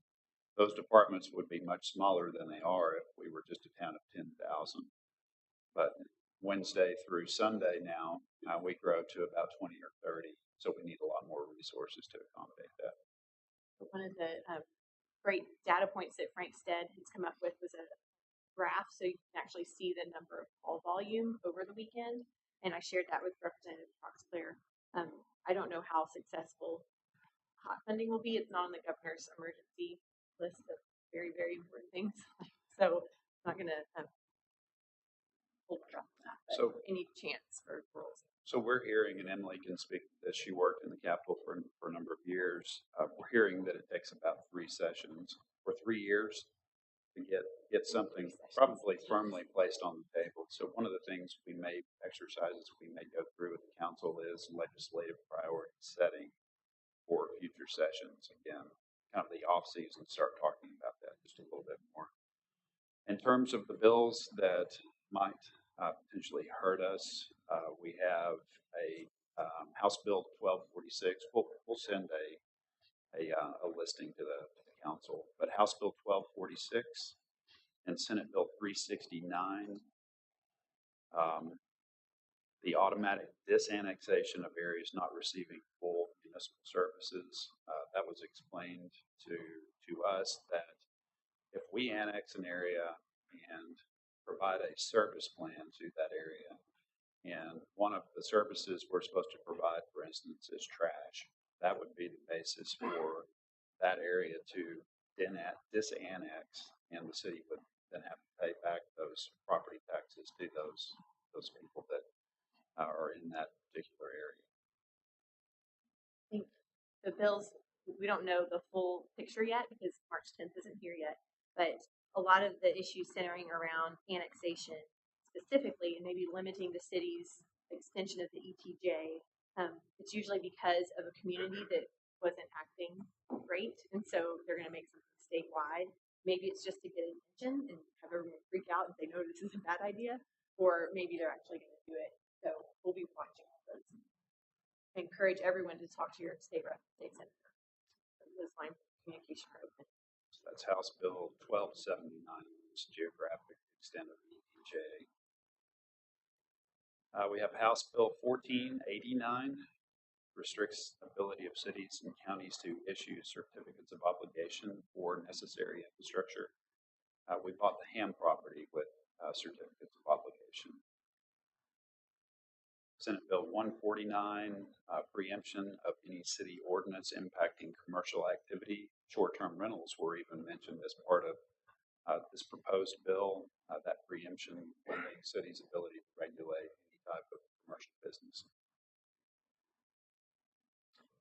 House Bill 866, removing ability of cities and counties to require any sort of prerequisites or checklist for plat approvals. I don't have a lot more information on that. Again, as we continue on through the session and we get to that March 10th deadline and some decision making is taking place at the Capitol, we'll provide regular updates to the council on any of the bills that may affect this. Anything else to add? No, you covered it. Questions? Comments? I just want to publicly thank both of you for taking the time and effort to do all of this and bring this information back to us. Very helpful. Thank you. Very enlightening. So the third city council meeting format. When back in October last year, we talked about making a change in the meeting time and day. We also talked about changing the format to a regular or a special council meeting, the first meeting of the month, where we have just a couple of items on the agenda, very few, if any, action items on the agenda, and one regular month where we would take care of most of our business. Our business is so great that that has bled over into the first meeting, and it's really not working as intended. I've spoken to a couple of you about making a change, going back to 2 regular meetings, and then maybe having a every other month workshop where we truly do only have 1 or 2 items on the agenda, different location, less formal. Roundtable discussion, roll up our sleeves, spend an hour talking about 1 item. We've tried to include some of those items on this particular agenda. The water presentation would be a good example of one we put on a workshop. So if the council would like to go back to 2 regular meetings and get into that format, we can make that change, get it in front of council for your approval at a future council meeting. What do you need from us? I just need to know if you're interested. Give staff direction to make that change and bring it back to you for approval. I am. I'm asking for a That's vote, pretty just good a nod, just direction at this point. Jeanette Hormuth would like to speak to this item.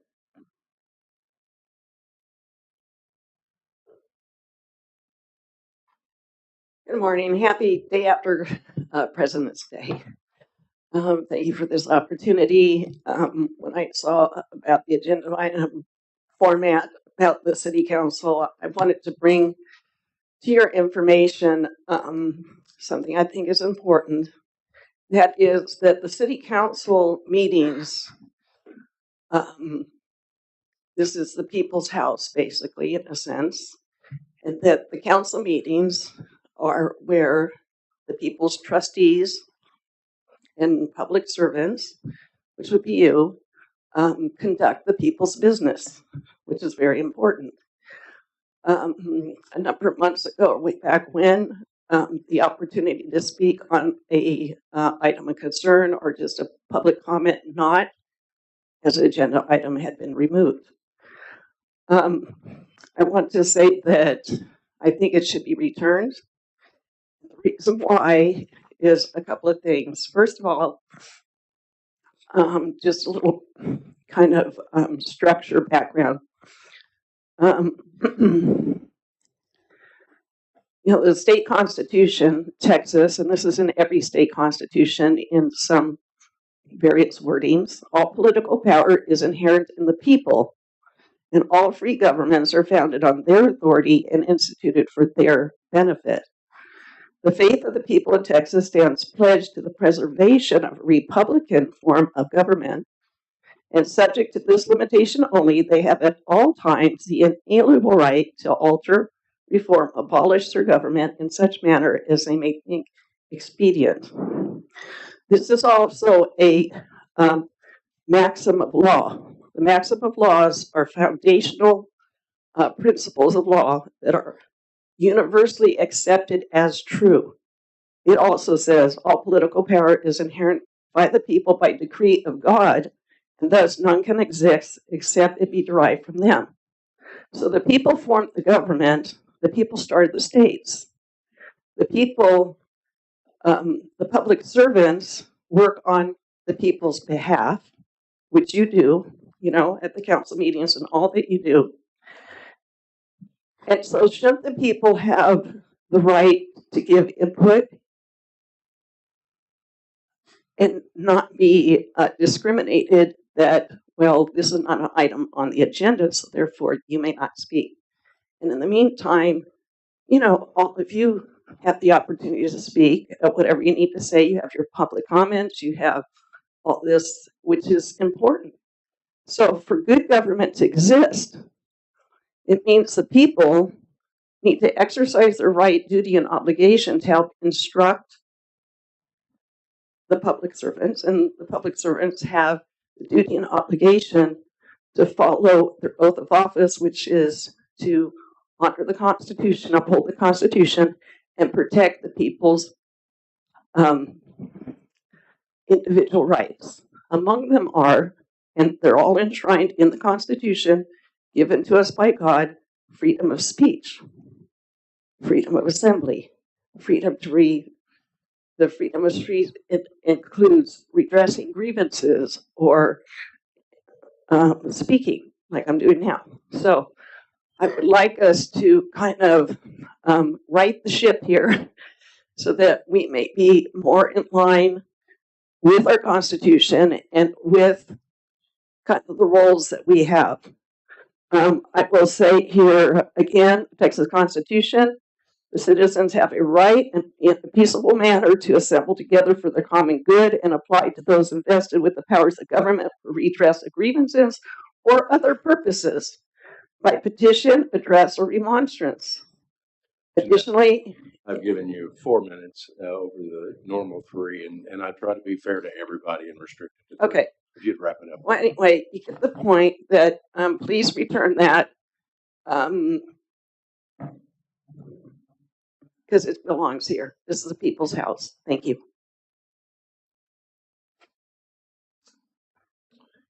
All right. Just one more item, just quickly, 9D proposed city and county joint meeting. I have been talking to Judge Jones and emailing. He indicated that the county would be available for a joint meeting sometime during the week of the 27th, next week. They have a regular commissioners meeting, court meeting on the 27th. He has polled the commissioners regarding possible agenda items. The mayor and I floated out the idea of having a city county development update agenda item. We have a lot going on the city side. There's a lot going on the county side that we may or may not be aware of. I think it's some good information to share and probably start doing that a little bit more regularly. If the council has any other items, again, that you feel would fit onto that agenda, we want to keep it very short, maybe 3 items max, and hopefully schedule that meeting sometime in the next couple of weeks as our first joint meeting with the new commissioners court. Yes, sir. We've been hearing about trying to get this together. Is there any block in the road about this? I mean, we've been trying to get this meeting together. Is there something we should know? Not that I'm aware of. Okay.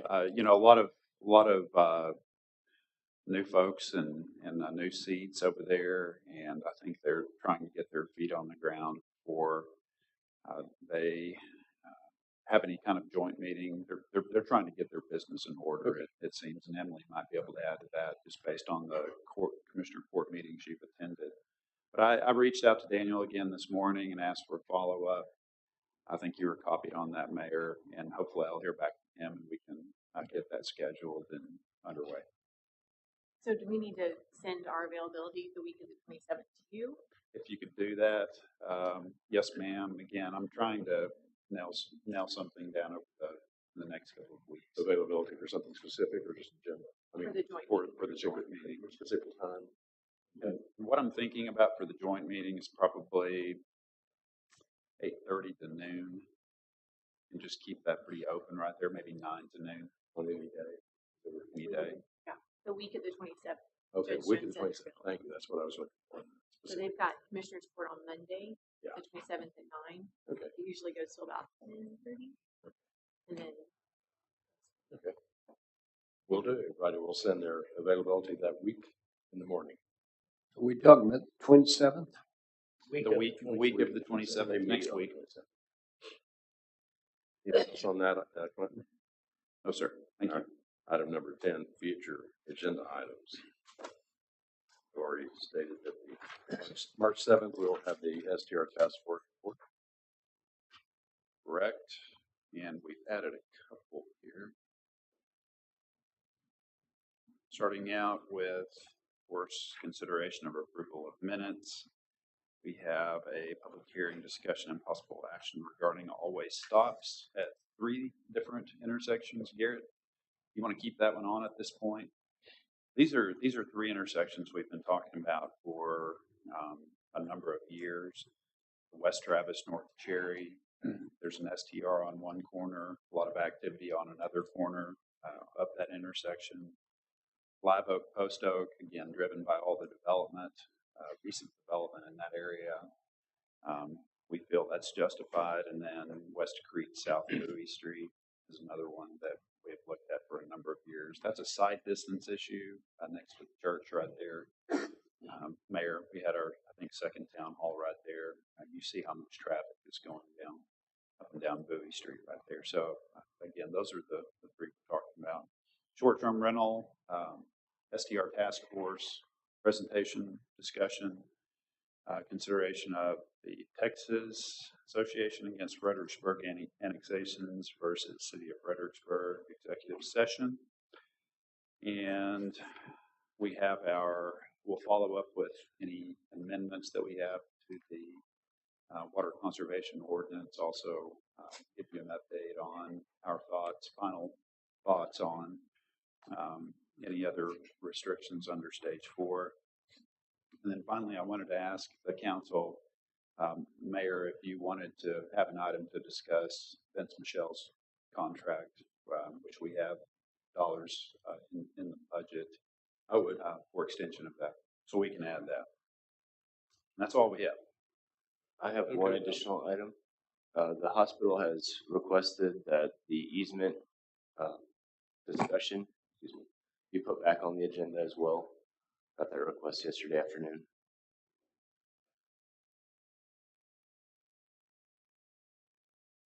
Do we need to revisit our priorities? Whether it's at that one or soon for the rest of the year, going into budget season? We kind of talked it last time. The one that I shortchanged you all on? Yeah. Okay. You want to add that for next time? Okay. You could add it next time, or our next workshop meeting, maybe if we have one in March, either. Are we switching back? I was confused on the regular meetings versus special meetings. So are we going back to regular now? Talking about 2 regular meetings a month, right? And then every other month, have just a true workshop. I love the golf course. If we can find another place like that that's quiet and more round table. Would you consider the workshop item or a regular session? Any workshop. Okay. So is that to be scheduled? In other words, certainly we can fit one in between the 2 meetings in March, if that's the preference of the council. Or do you want to say? Well, like extra meetings, but we'll be fine. I don't either. So we can handle it in one of our meetings, but. Well, we can try to, if you want to, because the groundwork's been laid. I just cut it off the needs. But the groundwork's been laid if you want to put that on the agenda for next regular session. I would think that'd be better. I don't know. Will we have some of the comp plan results for the survey by March 7th? So we could have that speak into the discussion priority? Yes, they are compiled. They've not been gone through or synthesized, but we do have the results. 1,058 respondents to that survey. So they could be ready by the time the agenda has to be published for the next meeting, at least in some sort of cursory. Yes. Okay. Let's go ahead. Let's put it on the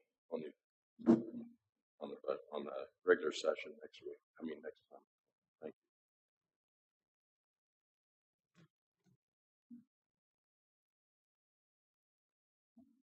That's all I have. Anything on that? Anything else on that, council? Future agenda items and so forth? All right, you've all been given the report from the city secretary. Good. One further announcement I forgot to make. We see Eric and Carol Emerson here. They are hosting a town hall, a neighborhood town hall this Thursday. For those of you tuning in and watching later, it's 5:30, and it's for that area of town which is called what? Cherry Blossom. Tell me again. Cherry Blossom Estates for all of you in that neighborhood.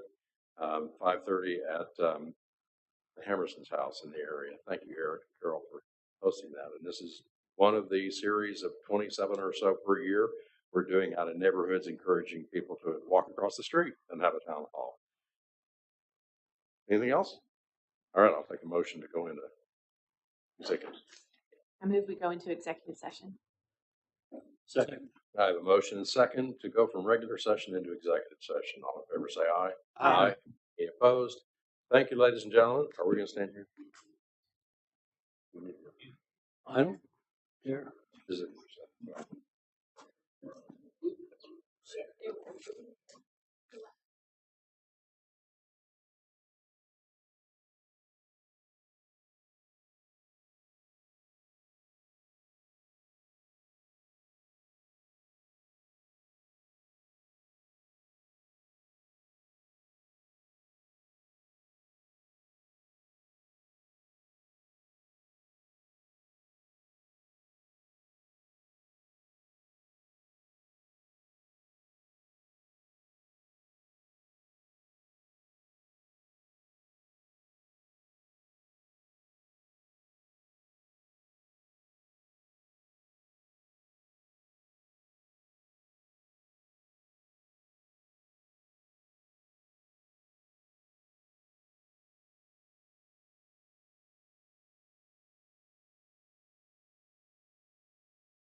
I make a motion, we adjourn the meeting.